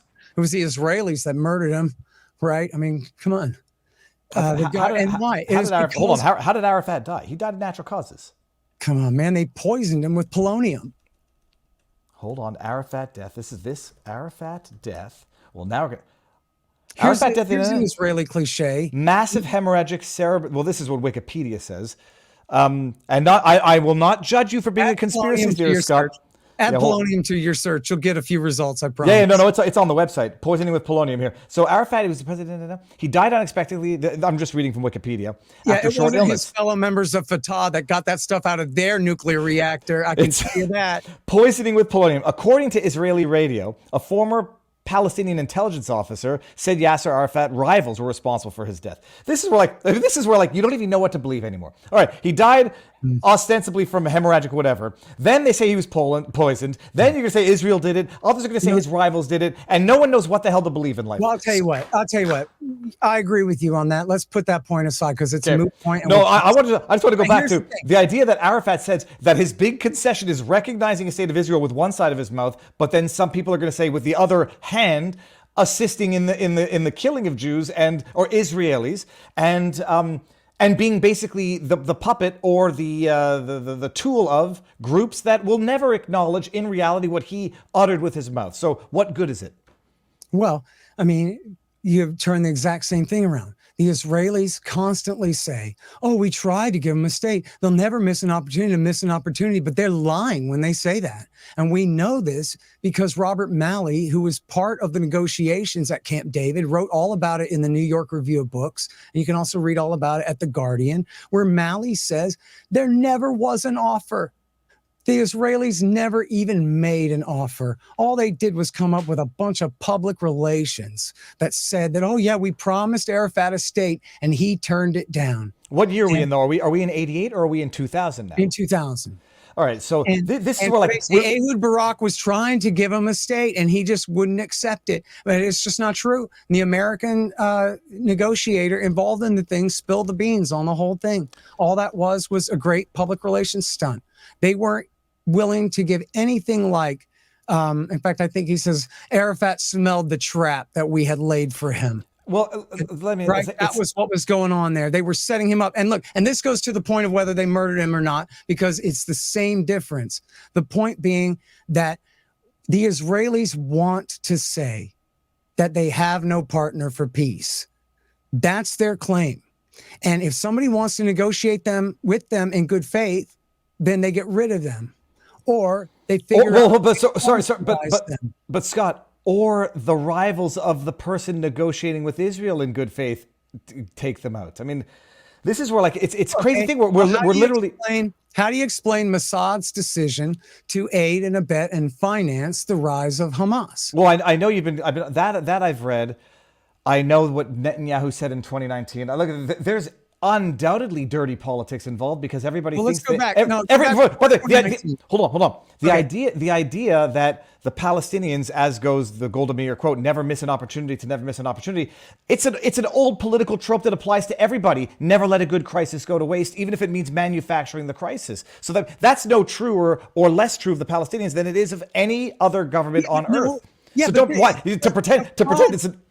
But the fraud is that once the Palestinians have won and gotten what they want, that then they refuse to accept victory and go home. Yeah, because that's the lie. That's the obvious lie. No, but it's the obvious truth if they are in fact governed. Hold on, Scott, hold on. There was no offer. It ain't true. But forget that. Let me just say this. It's necessarily true that if they accept the offer, then the governing forces that govern them cease to exist. There's a strong argument. There are arguments that Palestinian authority would go away once they became a state. No, they'd be more permanently entrenched than before.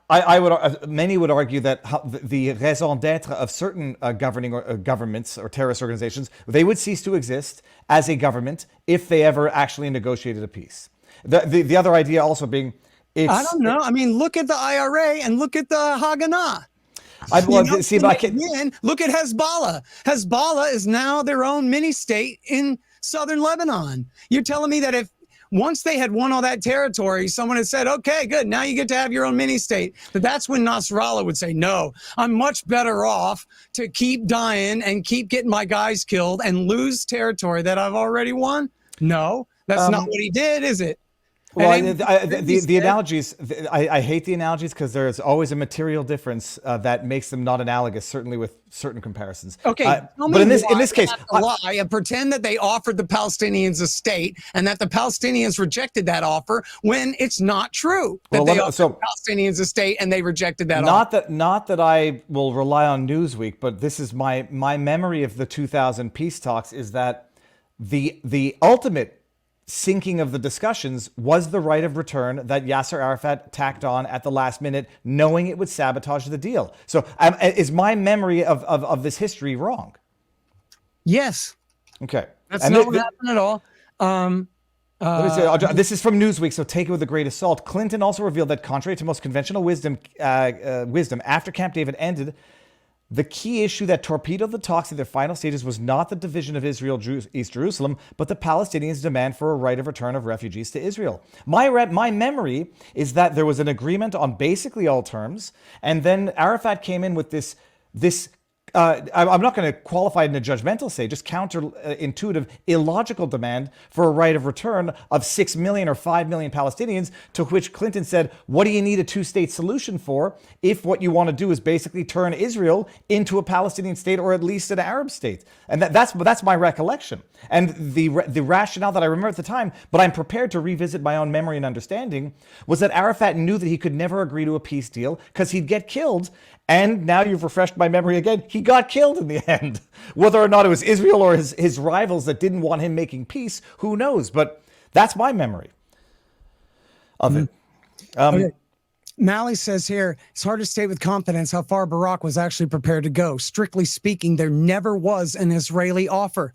This is Barak, Israel's position. What? Is this with Barak or Clinton? I thought you just in 2000. Yeah. There never was an offer for Arafat to reject. It never existed. Strictly speaking, there never was an Israeli offer. Determined to preserve Israel's position in the event of failure, the Israelis always stopped one, if not several, steps short of a proposal.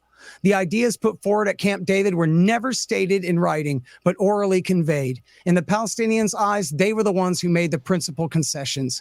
Arafat was persuaded that the Israelis were setting a trap. His primary objective thus became to cut his losses rather than maximize his gains. Well, it's very interesting. We're just like, you can't agree on history. And I'm not saying this in like, we wouldn't agree to disagree. This is two screens, one film, where someone will say exactly what you just said and say there was a verbal offer. I don't know if there was a written offer at the time. I'm going to go back and double check. A question of fact, was there an offer? It seems that Arafat had nothing to counter with or refuse if there was no offer, yet apparently he did torpedo the talks. Apparently nothing. That was the propaganda from the time. Well, it's interesting. He went home and then what did they do? They launched a giant propaganda thing. Go, oh yeah, we just offered him the whole thing and the kitchen sink, and he said no. He's so ungrateful. Well, he said Palestinians are. He didn't say no. His own men were going to kill him. Yeah. Blah blah blah. but then, Scott, he was, and he was. They were, and they probably did kill him based on some of this, at least Wikipedia. The Palestinian Authority got a bunch of polonium out of their nuclear reactor and poisoned their own leader. I'll tell you one thing: stranger things have happened, and they have been known to have things that they certainly didn't manufacture. Heard of Dimona? No, what is Dimona? That's where Israel makes their hydrogen bombs. Okay. Yeah. But Scott, there's a lot of things that they have in Gaza that are not manufactured in Gaza quite clearly, as we saw, as we've seen time and time again. So the idea that they don't make it in Gaza doesn't mean they don't get it from Iran or else. Berezovsky. Say that again. So maybe they bought it from Boris Berezovsky. Well, I know what you're doing. Like you're not. If the goals say that there are bad Israelis, bad Israeli government. I mean, that's what I'm saying. Yeah, that's not what I'm saying. What I'm saying is, when Arafat is a willing partner for peace, they marginalize him first by building up Hamas, and then they killed him. Well, I mean, but you just... And even if it's not 100%, as I said before, even if it's not 100% conclusive fact that it was the Israelis that killed him, I mean, give me a break. You really think that it's more likely the Palestinians murdered their own boss with polonium than the Israelis did it? Give me a break, dude. But anyway, it doesn't matter, because here's what matters. Why did Israel abet the rise of Hamas? And the reason why is because they wanted a right-wing religious Islamist alternative to the secular commie PLO to divide and conquer the Palestinian people. And they gave money to Yassin They arrested all of his opponents and for years and years abetted the rise of Hamas. And I think I sent you on Twitter there in the DMs. You have Andrew Higgins in the Wall Street Journal, a right-leaning publication, of course, and Richard Sale from UPI, again, no hippie, a right-leaning journalist from UPI, very closely connected to American intelligence. And in Richard Sale's piece, he even says, after Hamas really revealed their true colors as a terrorist group and even committed suicide attacks, what did Israel do? They kept backing them anyway. Because they said, good. It's good to have such a horrible enemy so that we have no partner for peace, because we don't want peace. We want that land. We'd rather have a crisis. And now here's where these quotes come in. Well, no, I've read the article. I mean, but Scott, you want to read it? You can go ahead and read Netanyahu in 2019 talking to his cabinet. Flip me the link in the chat and I'll bring up the article. I'm trying to find it, but you sent me. Okay, well, I got it right here. It's in Haaretz today. It's in Haaretz today. The article is called "Another Concept Implodes. Israel Can't Be Managed by a Criminal Defendant." And this is in Haaretz. For people not familiar, this is the most important liberal daily newspaper in Israel. Okay? Some call it the CNN of Israel, or the MSNBC for what it's worth, people. Battery. Yeah, but you know what? I really like Amira Haas and Gideon Levy. There's some good stuff in there. Well, I mean, first of all, everybody should know, you read it anyhow, even if you disregard it as propaganda. I read Al Jazeera because an exact quote. If the prime minister's office wants to dispute this quote, they can. But this is a matter of record. I'm sure anyone can find this. It's from I believe a public cabinet meeting when he said, quote, "Anyone who wants to thwart the establishment of a Palestinian state has to support bolstering Hamas and transferring money to Hamas. This is part of our strategy to isolate the Palestinians in Gaza from the Palestinians in the West Bank." He says, importantly, in context for this week, it's impossible to reach an agreement with them. Everyone knows this, but we control the height of the flame. Except, no, not so much. No, but it's like, first of all, like not to analogize either. Do I think that corrupt politicians whose reign of power relies on a certain division would exacerbate that upon which their rule is predicated? Of course not. Now, at some point, in the same way that the U.S. Funded Osama to fight the Russians before he turned on them, at some point, an enemy of your enemy is your enemy until they no longer have that enemy. Or, sorry, the enemy of your enemy is your friend until they no longer have that enemy. Then you become their enemy. And on the other hand, Scott, a lot of people are going to say, okay, so Netanyahu is scum of the earth. But meanwhile, it shows that you can't negotiate anything with Hamas, because on the one hand, you are kind of sucking and blowing and saying Hamas will recognize the true state of Israel, and yet Netanyahu's using them because he knows that they're an enemy of Israel and will never do it. Will always be a source of conflict. So you can't hold both of those views at the same time. That's not true. All I'm saying is Netanyahu disagrees with me. I actually agree with him that Hamas makes a horrible boogeyman as long as they don't get that final status agreement. As long as they have not recognized the state of Israel and still vow in their charter to wipe Israel off the map, just as Likud promises in their charter to wipe all the Palestinians off the map and create a greater Israel, by the way. Hamas, of course, is an armed militia, and as we discussed at the top of the show, an outright murderous one when given the opportunity. They make a perfect foil for Benjamin Netanyahu to claim, Hamas is ISIS. Hamas essentially is the Palestinians. That doesn't contradict. I'm not sucking and blowing by saying that he's actually full of crap and that if he was willing to deal with Hamas in good faith, that they could actually come to an arrangement, unlike ISIS or Al-Qaeda. Hamas did stand for election. We have to go back and talk about 05 and 06 and 07 in a minute. So that's a very important part of how Hamas ended up in control of the Gaza Strip in the first place there. But, it's essentially, here, let's go ahead and talk. Well, no. On that point, for the public relations point, it doesn't have to be true that Hamas is ISIS for it to be true that Netanyahu can make plenty of mileage. And by the way, he's been in power longer than any Israeli prime minister ever. So this is not just a matter of his personal opinion or his personal foibles. His choices are Israeli policy for a generation straight now, right? It makes perfect sense for him to demagogue and scapegoat them and say that, boy, we thought the commie PLO was bad. Look at these horrible right-wing Islamists. But again, read Andrew Higgins in the Wall Street Journal and read Richard Sale in the UPI, and you will see that is why why Mossad created them or helped. That's too oversimplified. Helped extensively with the rise of their group, persecuting their rivals and helping bolster them. They wanted to be able to say, just as in this recent Netanyahu quote, that we can't deal with these people. Look at how horrible and terrible they are. You gotta admit that makes perfect sense to do. If you're the Israelis and you don't want the peace process to succeed, where you're going to have to give up the West Bank and the Gaza Strip and East Jerusalem to be an independent state, and it makes perfect sense. Well, if you have some horrible armed militia that everybody despises in charge, so that you can scapegoat them. Well, right? I say to the extent you mean the Netanyahu government and not Israelis at large. I think Israelis at large would accept very quickly a two-state solution if they could ensure the safety. I agree with that. Polls have shown that. Polls have shown that, and I don't believe that I said anything about. If I said the Israelis, I always mean the government when I say that. Unless I'm talking specifically about the population of the country. Who is the current that guy Levine? What's his first name?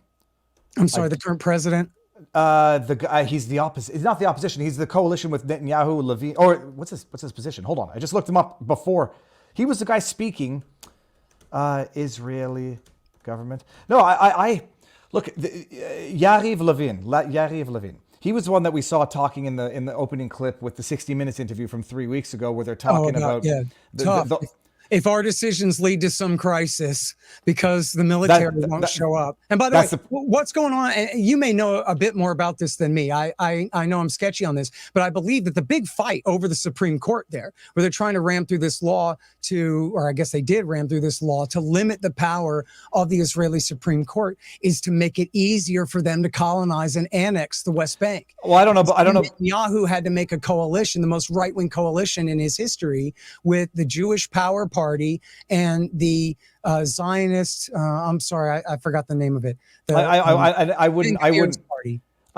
would not purport to have an understanding sufficient to do anything more than ask questions to someone who I knew more than me. So that's how I came across the clip, because I'm trying to understand. I was just trying to make sense of what was the crisis with the courts in Israel, the scandal with Netanyahu, has some on the brink of losing control. And then I came across that interview from 60 Minutes. Not that I trust 60 Minutes in their editing. I've seen how unfair they can be.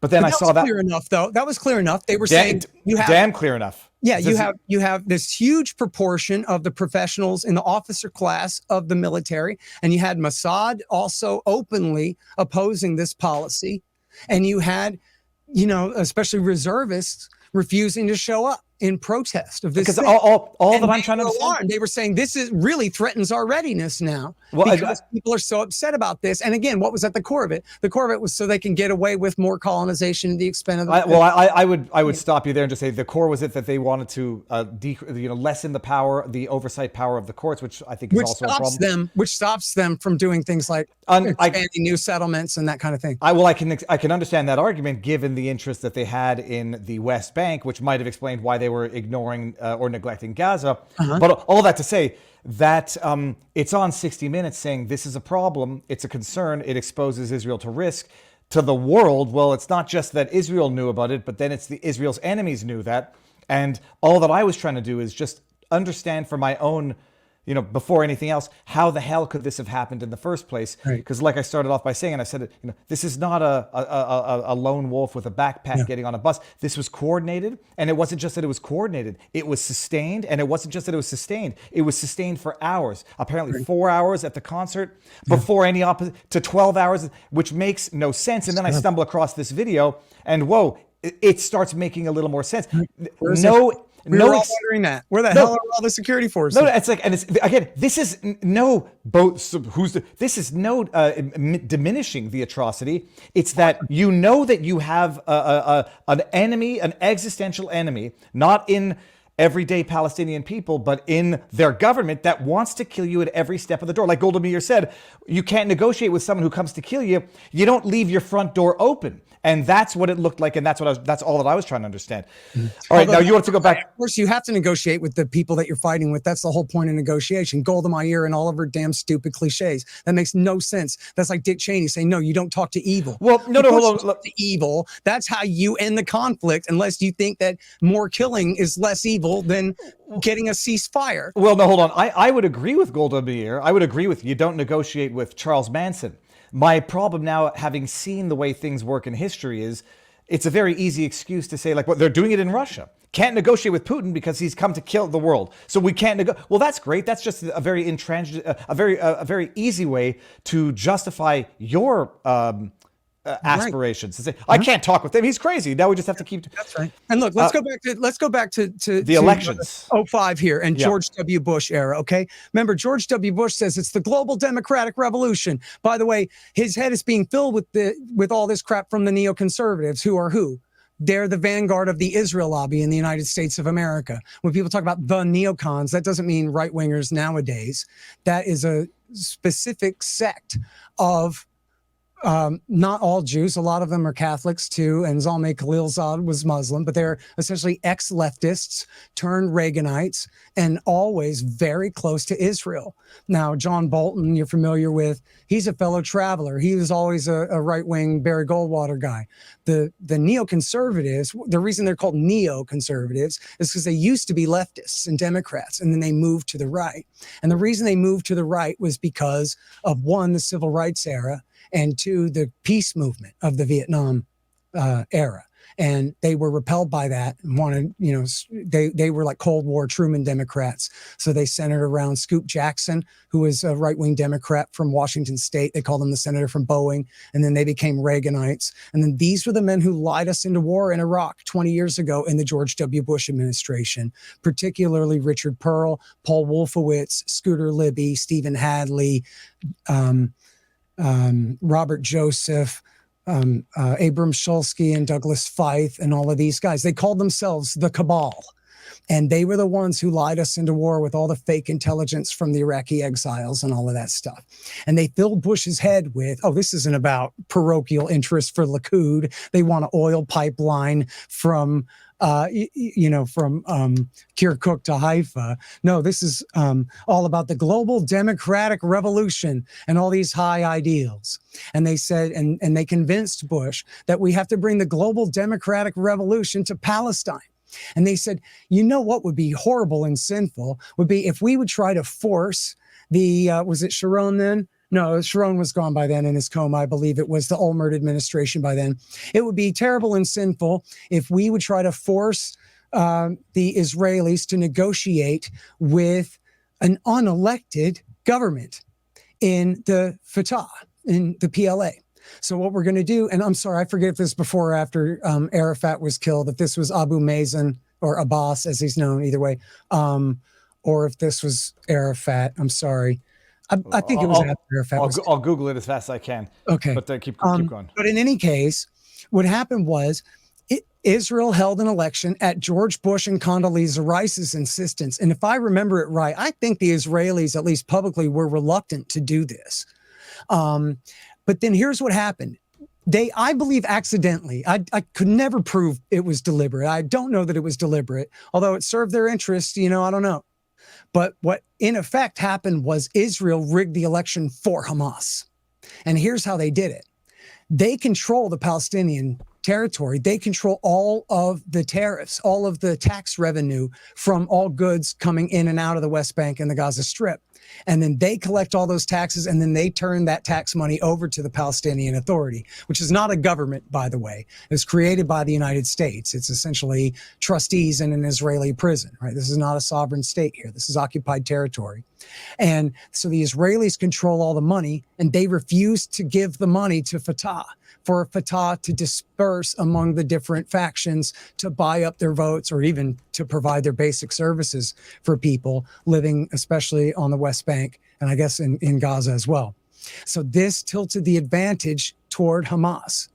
So in the election of 2006, Hamas won, but just barely. And they had to create a coalition government with Fatah. But then the United States, Israel, and Egypt launched a coup d'etat. And this, you can read all about this in a great article by David Rose called The Gaza Bombshell. It's in Vanity Fair, which I know is embarrassing, but it's a good article. And it's called The Gaza Bombshell.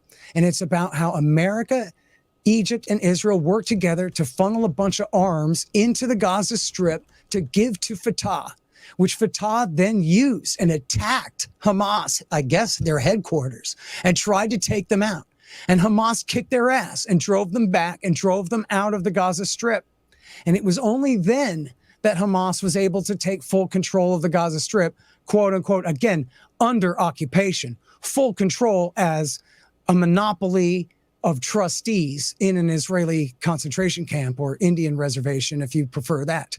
They are not a sovereign state. But that was how they came to power there. And now, as I'm sure you're familiar, and all your audience is familiar, if anybody's listening to me anymore on this thing, that people say all the time about how guilty the people of Gaza are for electing Hamas. But that was in 2006. And the majority of the population of the Gaza Strip, at least last I checked, were minors. They're not even really minors. They're the majority, are people under 18 years old. So they could not possibly. And again, this is Osama bin Laden logic anyway. And again, this is his own words, literally, in his letter to America. If you vote wrong, I can kill you. That's a paraphrase, but that's what he says. If you vote wrong, I can kill you. Well, this is what they say about the Palestinians. They voted wrong. They put Hamas in there, even though, no, they did not do that. The sum of the adults of 2006 did that. And again, a lot of them voted for Fatah. And it was when America, George Bush's heavy hand, came in and tried to do an illegal coup d'etat to cancel the results of the election that he forced them to hold, was what resulted in Hamas taking power. And then what did they, again, quote unquote, ironic quotes, power in a tiny little concentration camp stripped by the sea under total siege. So when Ariel Sharon in 2005, when he pulled the, and I'm sorry, I'm going back one step on you now. When Ariel Sharon unilaterally pulled the Israeli settlers out of the Gaza Strip in 2005, you'll hear this in the Hasbara public relations now. They go, oh, see what a wonderful man Ariel Sharon was? He gave them the Gaza Strip, and they gave it to a bunch of terrorists, right? That's the cliche, or not the cliche, but I guess the cliche, the narrative that they claim, okay? But what actually happened was when he pulled those settlers, and there was much fewer, I don't know if you're familiar, but the Israelis are much less intent, I think, on owning Gaza compared to the West Bank, Judea and Samaria, which they're so obsessed with. The Gaza Strip, they could give or take, let the Egyptians have it or get it someday later, or that kind of thing. So they pulled the settlers out of there. And my friend Eric Garris from antiwar.com told me then, he said, I predict right now that this is going to be a disaster because those Israeli Jews, who were essentially squatting on the West Bank, they were voluntarily essentially human shields for the people of Gaza. And now that they're gone, that means that the Israeli government can do whatever they want to those people, and they've got nobody to stop it. And so, and he was completely right about that. And then, so check this out. I got this quote. Oh, no, I don't have the exact quote, but I have a piece of it, and you can find, I guarantee you can find it. Okay, here's your search terms. Dove, that's just D-O-V with no E. Dove Weissglass. And he worked for Ariel Sharon. You can type in Ariel Sharon, Dove Weissglass, Ariel Sharon, and then formaldehyde. That's your keyword, formaldehyde, because Ariel Sharon was being criticized from the Israeli right for pulling these settlers out of Gaza. And Dove Weissglass was his advisor and worked for him and explained, was spinning for Sharon. And he said, no, you don't understand. It looks like we're making a concession by pulling our guys out. But what we're really doing is we're putting the peace process in formaldehyde. We're freezing it. In other words, dividing and conquering and separating the Palestinians of the West Bank from the Palestinians of the Gaza Strip, putting them in a different, separate political situation so that they don't have to deal with them in good faith, so that they don't have to give them a Palestinian state. Again, in the words of Benjamin Netanyahu himself, this is part of our strategy to isolate the Palestinians in Gaza from the Palestinians in the West Bank. Anyone who wants to thwart the establishment of a Palestinian state has to support bolstering Hamas. Let me ask you this. Netanyahu. First of all, logic. I mean, some might not disagree with that. When did you first discover that quote from Netanyahu?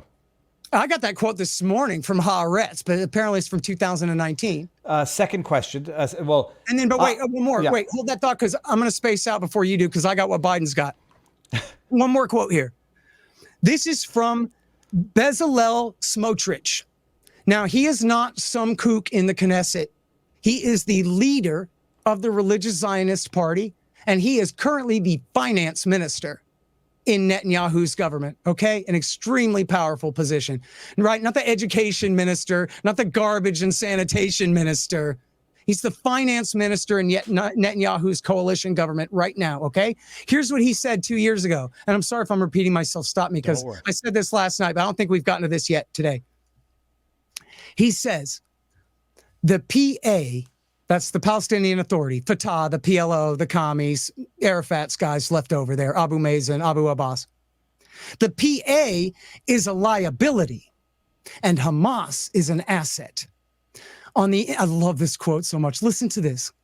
On the international playing field, in this game of delegitimization, think about it for a second.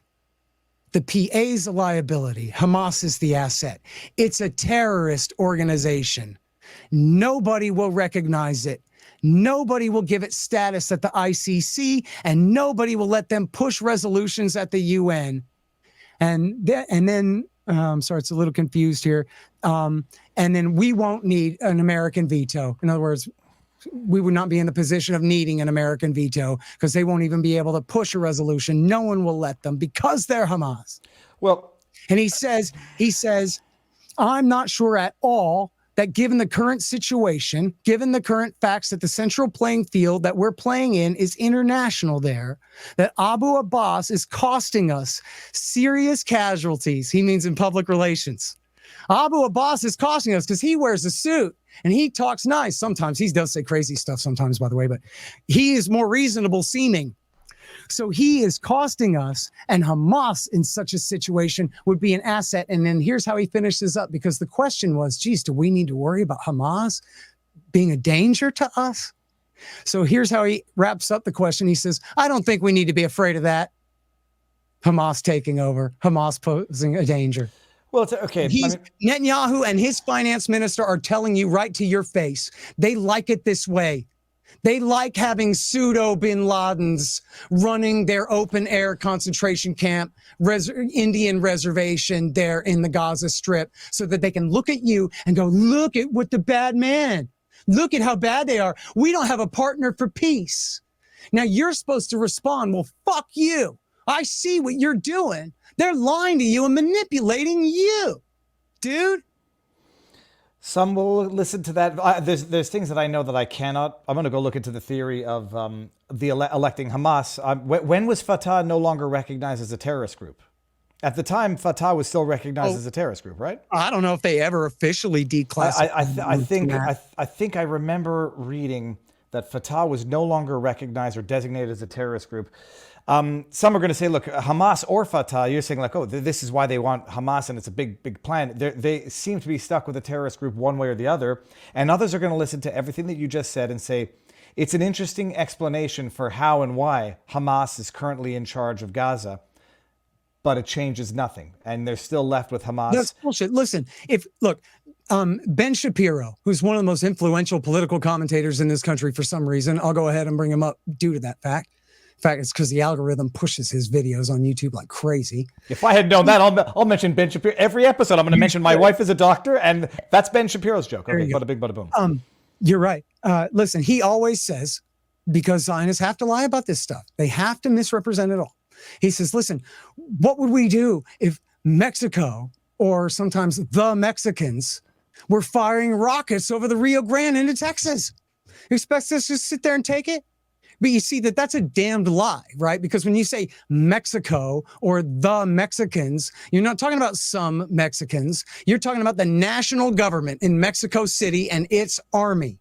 But that's not what we're talking about, is it? A sovereign nation next door attacking across an international border. That analogy sucks. Well, but hold on. A more apt analogy would be Indians locked up on a reservation out in Arizona are being run by some militants, and they're firing some rockets over the wall. And you're telling me that, oh, well, too bad, they're terrorists, we don't have to negotiate with them. No, you would recognize that America's Anglos, essentially in the past, completely defeated and destroyed the Indian tribes and their military power and locked them in these reservations. And if they're taken over by militants and they're launching walls over the rockets over the walls and they're demanding justice, I know that you agree with me that this is a job for the Interior Department to send some men in suits to sit down at a table and negotiate, because we have all the power and they have none of it.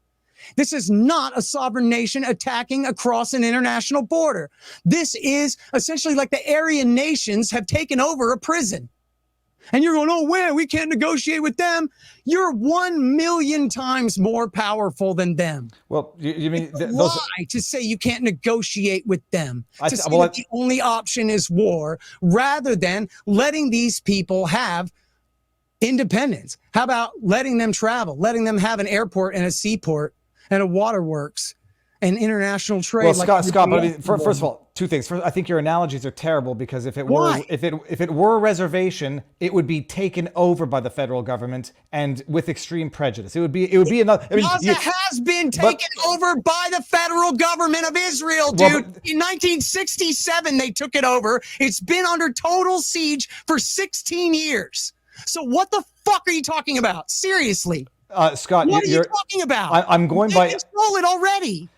First of all, I'm going by your analogy. If a prison was taken over by the Aryan nation, they would go into the prison, and if innocent prisoners got killed, it would be. I mean, you talked about Waco, and we saw that's just not true. They negotiate the end of prison all the time, and in fact, during the Waco massacre, when the hostage rescue team was not available to murder people, the FBI negotiators ended a massive prison riot and takeover at a prison without casualties. Oh, well, I agree. The HRT was too busy preparing to slaughter the Branch Davidians, so they weren't there to ruin it. Well, I mean, now you've sort of highlighted the point that when the government wouldn't negotiate if it were a reservation with Indians, natives lobbing grenades. They wouldn't. Second thing. Yes, they would. Well, okay. The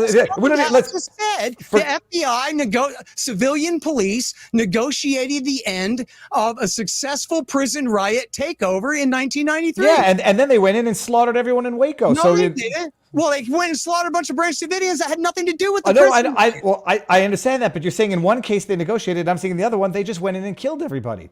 But back it up from there, because the argument is also going to be they refuse. You're saying that the Israelis are right because they're acting like Bill Clinton and the FBI at Waco. No, I'm saying first of all, I'm saying it's an impossible situation, and I do believe that the Palestinians are the pawns on the pawns. Everyone in America agrees that they should not have murdered all the Branch Davidians, and that they should have waited them out and continued negotiations until Koresh was done writing his stupid 7 seals instead of murdering all of those people. True. And that was absolutely the wrong thing to do, and that's completely insane to think that Bill Clinton would use the Army Delta Force, Combat Applications Group, top-tier Special Operations Forces to slaughter a bunch of civilians. No, but I understand, in Texas. But your analogy was that what would if they would negotiate? When I'm taking Waco to say that they negotiated up until time they killed. What I said was that's what you would want. And that's what you would expect. True. Well, I think the consensus is, and I'm pretty sure the consensus is, nobody trusts or likes Benjamin Netanyahu. I think.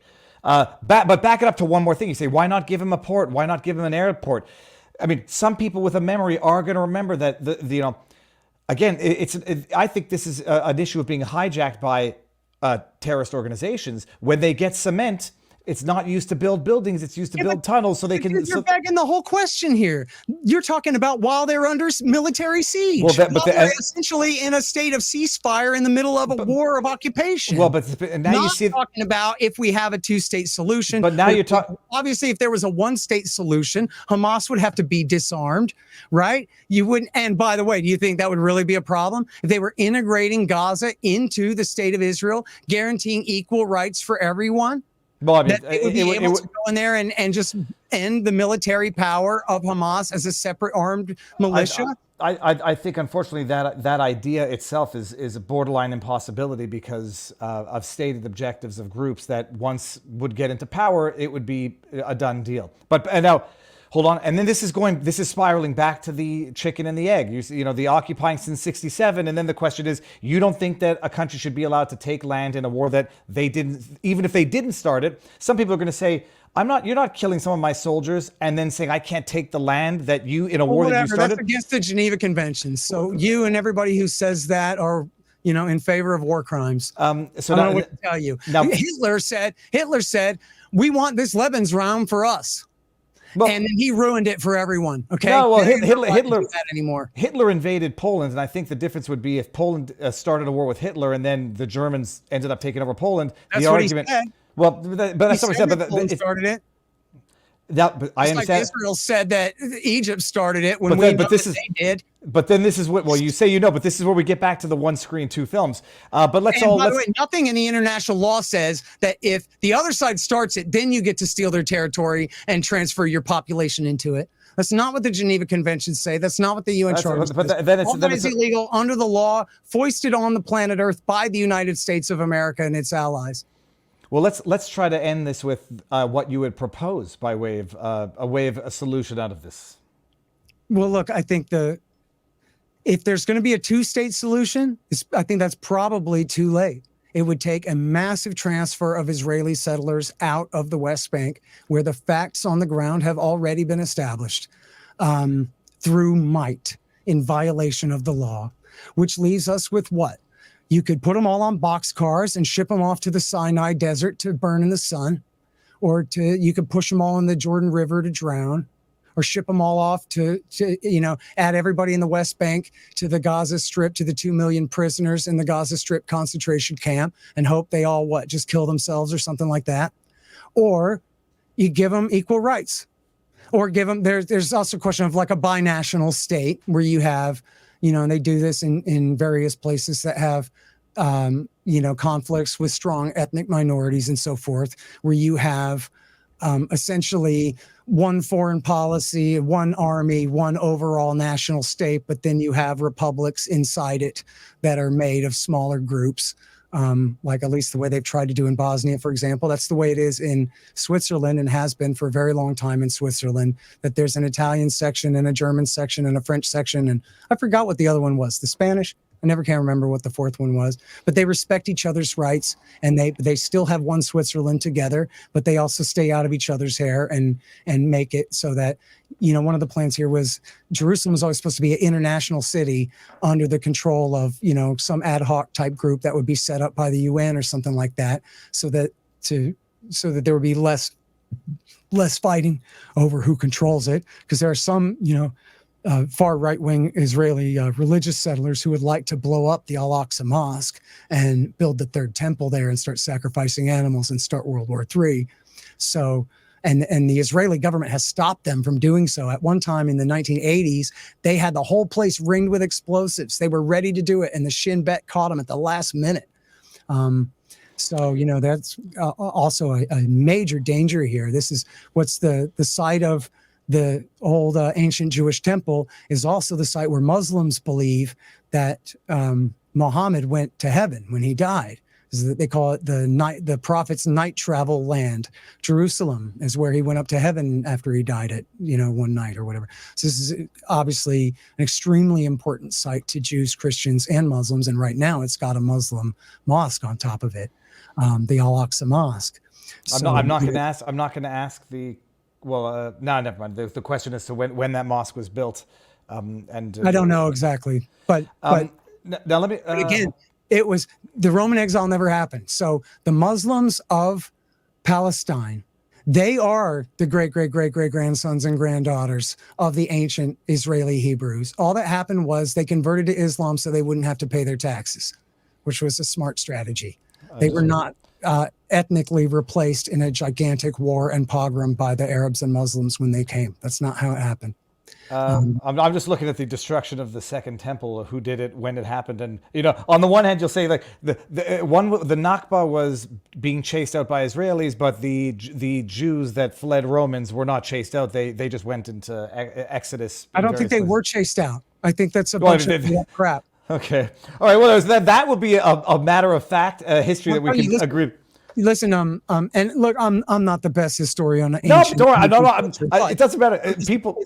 Yeah. It's Shlomo Sand from, you can tell how anti-Semitic he is. Well, no, I can just, I have no doubt that in the vast scheme of intellectual thoughts, there are people who are going to say A and other people who are going to say not A. Well, you know what it is? I mean, Shlomo Sand's story is that he went to do the research, and the ancient rabbis at the library told him there is no shelf of books about the Roman exile because there was no Roman exile. That's why it hasn't been studied to death. It never happened. I mean, just ask yourself, how could it have happened? They didn't have railways. They didn't have the ability to force march hundreds of thousands of people out of that territory at that time. And there's no record, no historical record that says that they did. Just never happened. The Palestinians are the ancient Hebrews, man. Ain't that ironical for you, huh? Do you know who Nick Rekieta is? No. Dude, it just clicked. Your voice, everyone in the chat is going to know who Nick. He's another YouTube. He's one of the other Rumble YouTube lawyers. I feel like I know you because your voice is Nick Rekieta. Everybody in the chat is going to say I know you because we've had such a good time talking. Well, this is look. I don't even if people. I'm not sensitive, and I could have a discussion with one of those. Yeah. I don't want to equate you to a neo-Nazi at all. Period. I was going to say, like, when I saw the protesters up on the bridge in Florida, I was like, if I felt safe enough, I'd go and have a discussion. I just wouldn't feel safe enough to do it. But I could have a discussion with someone who might very well look at me and see the evil incarnate. But there were some chats. And look, I could add here too that, like, I'm just some Texan. I'm just some skateboarder kid. I got no dog in this fight, right? Like I'm. Everyone in the chat saying I'm not wrong about it. It's amazing. You even almost look like Nick a little bit. Might want to look into your roots. I was just going to read a couple of the Rumble rants here. There's one that says Nick Extreme says much love to Scott. Let me bring it up so you can actually see it. It's not all hate, Scott. Hold on here. I don't mind the hate either. Well, I mean, when you're talking, how many people do we have watching now? Like 4,500. A little bit out of shape, and that guy was so mad at me, but he didn't even make a point. He was just like, no, because it's a limited characters. I'll say when you have 4,500 people watching, some people are going to disagree. Sure. Much love to Scott from the Pork Fest. I don't know what that is, but it sounds delicious. Oh, yeah. Invite Viva and Barnes for next year. I just had bacon for breakfast. That's delicious stuff. Okay, I got crossed up with Barnes because on Twitter. Yeah, I don't know the guy that well. I don't watch his show or whatever. I don't know him that well. But what happened, I think he used to like me because he had a copy of my book, Fool's Errand, about Afghanistan, would sit behind him on his desk. And someone had told me, hey, look, this guy's a fan of yours. He's got your book on his desk or whatever. But then the next time that I saw him, he was calling me the biggest stupid idiot in the world because I'm so Hamas and hate Israel so much or whatever it was. Yeah, but don't take it. It's internet discourse. It's not going to be. It's not always. It's got to be. Catchy and we got to get together, I guess. Lord Pepsi says, "Is it a fair comparison to say if Kosovo in Serbian than Gaza in Israeli?" I'm sorry to do what about Kosovo? Is it a fair comparison, Kosovo to Serbia versus Gaza to Israel? I don't know enough about Kosovo or Serbia to say anything. Yeah, it's a hard comparison to make there. I won't exactly stretch to make it. And then we got Barbisa Ariane says, "Viva, thank you for having Scott Actually, on." You know what? I can go back to that Kosovo thing for a minute. I'm not even going to be able to ask you a question on this. So if he takes advantage of me, internet, let him know. You know what?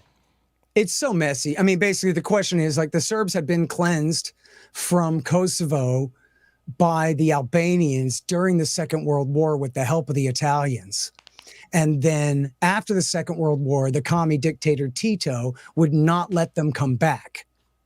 So then after Tito died, and then especially he died in 80, but then at the end of the Cold War and everything starts coming apart, you have some of the Serbs want to go back. You also have a much smaller Serbian minority in Kosovo now that are subject to the cruelties of the dirty war by the Albanian Muslims, which was really part of what started the whole breakup. Even though the Kosovo war really breaks out in 99, a big part of how everything really started coming apart at the end of the 80s, 10 years before, was Albanian war crimes against Serb civilians, cleansing them, driving them out of their homes and into Serbia. And Slobodan Milosevic then began his rise to power, demagoguing against that and saying, we're going to protect you from these horrible Muslims, etc. And so this is, in terms of like, if the guy was asking me to make a claim for like, who has the right of return in Kosovo and all of those things. I mean, it's true after the war, almost all the rest of the Serbs were cleansed from their homes in Kosovo and cannot come home. And the gypsies too, the Roma as well, by the hundreds of thousands. It's really brutal. Bill Clinton said he launched that war to stop ethnic cleansing, and then he accomplished it in a terrible way. So, anyway, I'm sorry if I did not. Don't worry. That was he was going with that, but it's, you know what, part of it is, and this goes to what happened over the weekend too, that, when you have armed groups, professional soldiers or militias like this fighting, that innocent people get killed. And it's just, they get caught up in the middle of it. We should always be doing everything we can to prevent these kind of wars from breaking out. And like, this is a little bit of a side subject here. I guess it does parallel a bit what we were saying there before with the quotes of the Likud talking about how much they prefer to have Hamas there. Bill Clinton, and George Bush before him, Bush Sr. and Bill Clinton, they prevented peace from breaking out in Bosnia for years. They really helped to precipitate that war and then helped to keep it going. And by the time they finally ended it, they had their allies sign on the dotted line on a deal that was less advantageous than the one they could have had years ago and tens of thousands of bodies ago. And you can see the cynicism in it. I'm working on this chapter right now for my next book that I'm working on. And I'm just reading all of these books about Bosnia. And they all say the same thing. The Germans were out ahead in breaking off Slovenia and Croatia. So America was racing to catch up, to exert their power in the new post-Cold War Europe and not cede too much to Germany, make sure that America and NATO stay dominant. So they went in there and they recognized the independence of Bosnia, even though everybody knew it was going to lead to the Bosnian Serbs and the Bosnian Croatians going to war to prevent it. And they did it anyway. And, the thing is, like, it's just one of them. I mean, you think about the scheme of things, all the wars we fought over the last 30 years, Bosnia is almost hardly a footnote to most people here. But the point is the level of cynicism with which the American empire operates and with which our allied states operate. Remember in April 2022, the Washington Post said, America and its allies don't want the war in Ukraine to end too quickly. That was the Washington Post. We're worried the war will end too quickly because we have these goals, we have these objectives and interests. Even though people are being blown to bits, they don't care. They are the American government. They are the evil empire. And I'm from here. I don't like saying that. But the thing is, you can't be the global hegemon without being a murderer. You can't be the world superpower without being a damned liar. And so, and you can't have anything like a limited and constitutional republic based on law and liberty while you have this $6 trillion imperial court that rules this land and the rest of the world. We can't do it. Empire is murder-suicide. We end up promoting people like Bill Clinton, the face-biting rapist, the mass murderer, the butcher of Waco. Because somebody's got to run this thing. Somebody ruthless has got to run this thing for us. So we end up run by Clintons and Bushes, Bidens and McCains, who are lower than any scum Aryan nations out of a prison. They're the worst people on the planet Earth. And They rise to the top of our system because it is this corrupt and murderous imperial system. Joe Biden is the perfect president of the United States in America in 2023 for that reason. He is the epitome of the ignorance and the hubris and the murderousness and the callousness of these men and how they operate. None of them are any better than John McCain. Do you remember this? In the middle of Iraq War II, John McCain went to Iraq to say, we got to stay the course. We got to stay in the war. And then he said, you know why? Because right now Iran is training al-Qaeda forces to come across the border and kill our guys. And when he said that, Joe Lieberman whispered in his ear on mic and said, just say militants, John. Just say militants. Because, of course, Iran and al-Qaeda were on opposite sides of Iraq War II. America was fighting on Iran's side against al-Qaeda before they switched sides under Obama, really under Bush, back to the Sunnis again. But John McCain, who was, after Bush and Cheney and Wolfowitz and Pearl, in fifth place for the most responsible man for launching that war, didn't know the first goddamn thing about it at all. Didn't know at all that he was on the side of Iran fighting against the al-Qaeda forces there who were trying to stop them from taking over the country. And that is the American empire, a big, dumb, stupid, blood-soaked idiot. And then any of us would ask them to pursue the best outcome in Ukraine, in Palestine, in Iraq, or in Afghanistan, or in East Asia? Couldn't be. Well, I don't think, I think there's a lot in there that most people would not disagree with. And I was going to say one other thing. That doesn't matter. Scott, hold on.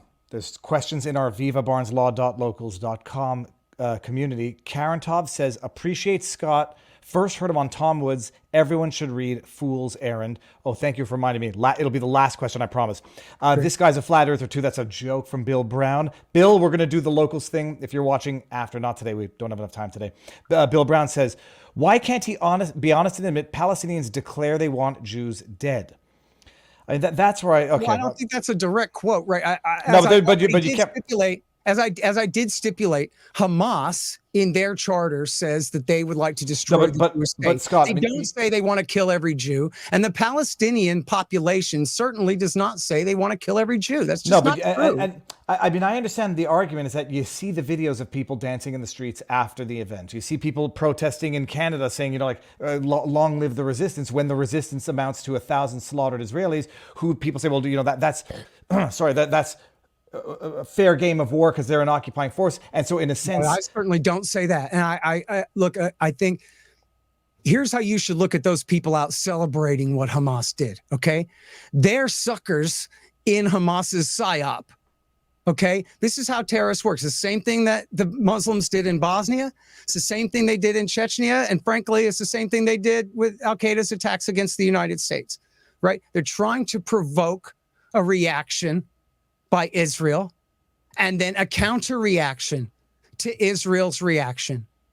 And so that, as the communists used to say in their terrorist campaigns, to heighten the contradictions, to draw the line in the sand, and to make everybody pick a side, and to reveal themselves as how committed they are to this premise or the other. So, for example, I'm sorry if I'm repeating myself from earlier in this conversation. I know I said this to someone before, that what is Nasrallah, the ruler of Hezbollah in southern Lebanon, going to do? And what does the Ayatollah Khamenei say? And what about all the sock puppet kings of the Gulf Cooperation Council? Right? The king of Kuwait, the king of Bahrain, the king of Qatar, the king of Saudi, the crown prince of Saudi and of UAE, bin Salman and bin Zayed.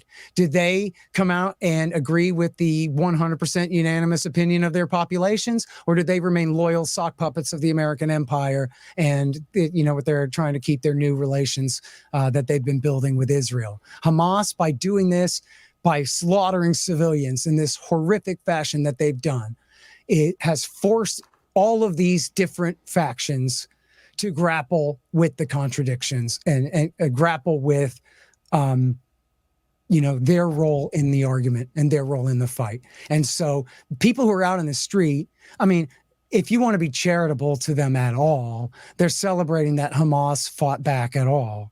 But at the same time, it has been in the news from virtually the very beginning that it was a bunch of innocent civilians who got caught up in this from the very beginning. I mean, if this story was they broke out of the Gaza Strip and immediately attacked a bunch of military garrisons, and then the IDF returned fire and everybody had a big firefight all day, well, that would be bad, but that's not anything like the immorality of killing, outright slaughtering, massacring non-combatants the way that they had. And so it's, again, it goes without saying, but it needs to be said how absolutely horrible it was. But people got to understand that's deliberate, right? And so that means that, in other words, Hamas is essentially deliberately taking responsibility for bringing on those airstrikes against the people of Gaza, because they figure, like the Uzbek whatever regime in Bosnia in the 1990s, it would be better to provoke the Serbs into slaughtering a bunch of innocent Muslims so that he can say, please help me, to Bill Clinton or to somebody else, right? And this is the same kind of thing that goes on. This is Saul Alinsky from Rules for Radicals, page 75. He's talking about all asymmetric political action, right? The weak versus the powerful, but this goes for terrorism in spades. The action is in the reaction of the opposition.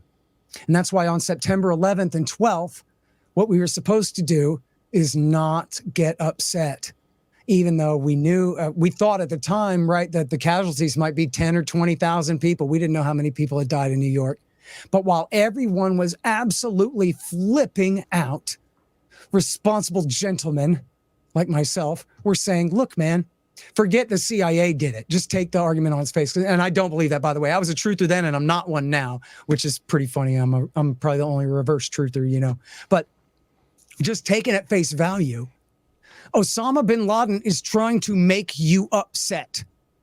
Okay? So you need to take a big gulp and maybe have a stiff drink and get control of your emotions and get smart. Why is he trying to make you upset? What is it that he's trying to manipulate you into doing? Did bin Laden think that by knocking down our towers, we're going to turn around and run away crying?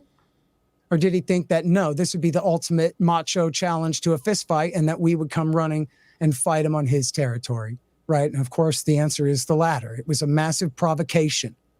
So that's what Hamas is doing here. And I don't know. And look, it's going to be so ugly, and I don't know how it's going to end. No outside power is going to insist that Israel wrap this thing up soon. Joe Biden sure as hell isn't. Nobody is. Well, and for the first time in many years, the Israelis have pronounced that this is officially the goal is the complete and utter destruction of Hamas. Now, when they attacked in 2008 and 2009 and in 2014, and I forget, I can't keep count of them all, but all their different little canned hunts in the Gaza Strip since Netanyahu came back, they've never declared that they were, as their end goal, going to completely obliterate Hamas. And I don't know how they're going to do that without committing just absolute, atrocities throughout the Gaza Strip. I mean, it's 140 square miles, 2 million people in this, little concentration camp. They were warned by the Israelis, you better run now, you better get out of the way. They're under siege. They have nowhere to go. They can't get out. In fact, I saw a clip this morning. I guess I can't vouch for this. I saw it in a few different places. Palestinians gathered near the Rafah crossing into Egypt. They've been warned, you better get the hell out. Here we come. And then the Israelis bombed the border crossing. Or somebody did. Huge explosion went off there at the border crossing. So these people, they can't flee. They're stuck there. And again,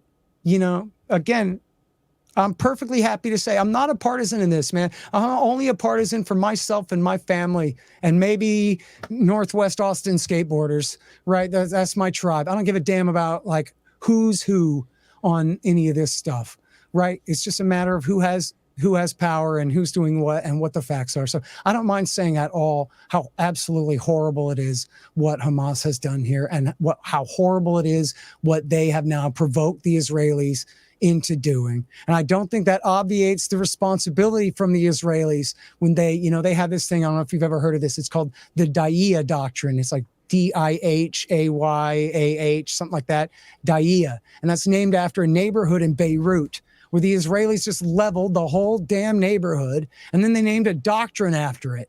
And the doctrine is, hey, if any bad guys are in this neighborhood, you level the whole damn neighborhood. The Daya doctrine. And this is how they fought the war in 2014, is where they killed something like 5,000 people. It's just absolutely horrifying. So look, anyway, I think, isn't it fair? Look, that book behind me on the shelf, Enough Already, and the lady mentioned Fool's Errand, both of those, to extensive degrees, explain Al-Qaeda's motivation and strategy for attacking the United States. And I guess some kook on Twitter maybe, but no one who ever read that book, no one ever attacked me and said, oh, Scott Horton loves terrorists. Scott Horton is on the side of Osama bin Laden. Scott Horton is, soft on murders of civilians by people Bill Clinton provoked. That's just not true, right? All those things can be right. That bin Laden is responsible for everything he does. The men he recruits for their mission are responsible for everything they do. And that Bill Clinton is responsible for provoking them too. It's all true at the same time. And what's great about responsibility is it's a quality, not a quantity. So you can divvy it up however you want. And so if Bill Clinton keeps our troops in Saudi Arabia and bombs Iraq every other day for 8 years, and that turns his terrorist mercenaries in Al-Qaeda fighting force to that right up to the end of his presidency in Chechnya and in Kosovo, and if that turns the terrorists against the United States, then he's responsible for that, and so are they. And, this was the famous Ron Paul Giuliani moment. Are you familiar with that from 2000? Yeah, I watched it with Dave Smith when he was on a couple weeks ago. Okay, great. So what happened in that moment, right, was Giuliani goes, I don't know what you're talking about. And Ron Paul said, listen, we've been bombing Iraq for 10 years from bases in Saudi Arabia before they hit our towers. And the crowd was like, oh, boo, screw you. But at home, people watching on TV were like, dude, that's true. I remember that. Operation Desert Fox. Remember that when Bill Clinton named his air campaign of December 1998 after Erwin Rommel? And he launched it the morning that the House was to begin debating his articles of impeachment. Remember? The New York Times and the Washington Post said that Bill Clinton bombed Iraq every other day for 8 years from bases on the Holy Arabian Peninsula, land of Mecca and Medina, the birthplace of Islam. And so the terrorists that he backed his whole presidency long in Bosnia, Kosovo, and Chechnya, one faction of those same terrorists turned against the United States and attacked the United States. I mean, can you imagine any American, Egyptian or otherwise, telling you that because Mohammed Atta had his reasons, that made him anything less than the most horrible war criminal, mass murderer, SOB for carrying out that attack on our country on September 11th? No one would confuse your description of his motive with your attempt to make an excuse for his behavior, right? Those are totally different and separate things. And frankly, it's the last refuge of a scoundrel. When people do this Kathy Newman crap and they go, oh, what you're really saying is you think it's fine when Hamas does this or that. What you're really saying is you think Hamas is great. What you're really saying is, oh, you just hate Jews so much and all this. People do that all the time because they can't grapple with the actual reality. I mean, I just read you quotes where Benjamin Netanyahu and his finance minister like the status quo because it means that the Palestinians are too illegitimate to negotiate with. How could anyone turn that and say, oh, blame the messenger? This guy from Austin, he just must hate Jews so much that he collects quotes of Benjamin Netanyahu admitting what a monster he is. I mean, come on, just stick to the facts. Stick to the quote. Benjamin Netanyahu is a self-confessed monster. He helped to, even in his own words, he says, we control how high the flame is. It's okay if they control Gaza. They can't break out of there. He drives his country to ruin. People want to get mad at me for pointing that out. I was going to say one thing before. Oh, about people confusing cause and justification. That's right. And that's an important thing that people might not like to distinguish, but they should. But Scott, we're going to end this up because I got something in it shortly. But there were two other questions there, three. One says no comment, but the handle is called CIA torture camp. I think that might be the joke. And then we got Loki139. Scott, your opinion on Trump's decision regarding global affairs. That might be a broad question, but before you get there, Karen Tov in our locals community says the Romans exiled 95,000 people. Jerusalem had 1 million people at the time. Scott, gotta see some footnotes, man. I don't buy it. No, well, that's. I mean, and then at some point, and I would encourage her, I guess. And look, and I confess too that I'm not an expert on ancient anything. Okay, but I would encourage her if she wants to be honest about it, read Shlomo Sand, and for that matter, contact me and tell me he's completely wrong if you think he's completely wrong after reading him. But I think that you'll say, "Wow, I didn't really realize that kind of thing there." Now, I put your link to your website. All of the links to your books, to your social media is at in the description. ScottHorton.org. ScottHorton.org. Okay. Scott with two T's, so it looks like Scott Thornton, but it's Scott Horton. Scott, this has been interesting. I don't feel abused. I don't feel insulted. I feel I understand. I mean, I understood the position of where you and others come from entirely. Deep cynicism for all things government, and understood. Thank you for coming. Stick around. We'll say our proper goodbyes afterwards. I got a couple of minutes, but thank you very much. Books. Please, do you have any audiobooks? Because I can't read anymore. Oh, I do. I have audiobooks of Enough Already and Fool's Errand. Okay, send it to me. I promise you I'll listen to it. How many hours at regular speed? I believe Fool's Errand was 9, and Enough Already was like 11 or 12. That's good. I'll get through it at 5 to 6. Great. And let me tell you one more thing. Yep. I'm writing a book right now that is already more than 1,100 pages, although I'm going to somehow take a hatchet and try my very best to cut it down to something reasonable. But it's called Provoked: How America Started the New Cold War with Russia and the Catastrophe in Ukraine. And so I'll be your guy for that too. Oh, I'll have. I think we will probably disagree on much less on that issue than on this one. But I don't think we disagreed on much anyhow. It's just good to know how you think, Scott. Sure. Everybody out there, there will be no locals after party. I got something at 2:00, but I'm going to go on with Human Affairs with Jack Posobiec at 2:05. Scott, short notice, and thank you for coming on. This was great. So stick around here. We'll say our proper goodbyes. ScottHorton.org for everybody who wants to find you on Twitter. Your handle is at Scott Horton Show. Okay. And you can find a lot of my quotations that I've been putting up here. The more controversial ones here are all in my feed at Scott Horton / Scott Horton Show right now. Okay. Excellent. Thank you very much, everybody. I'll see you all tomorrow. Scott, stick around.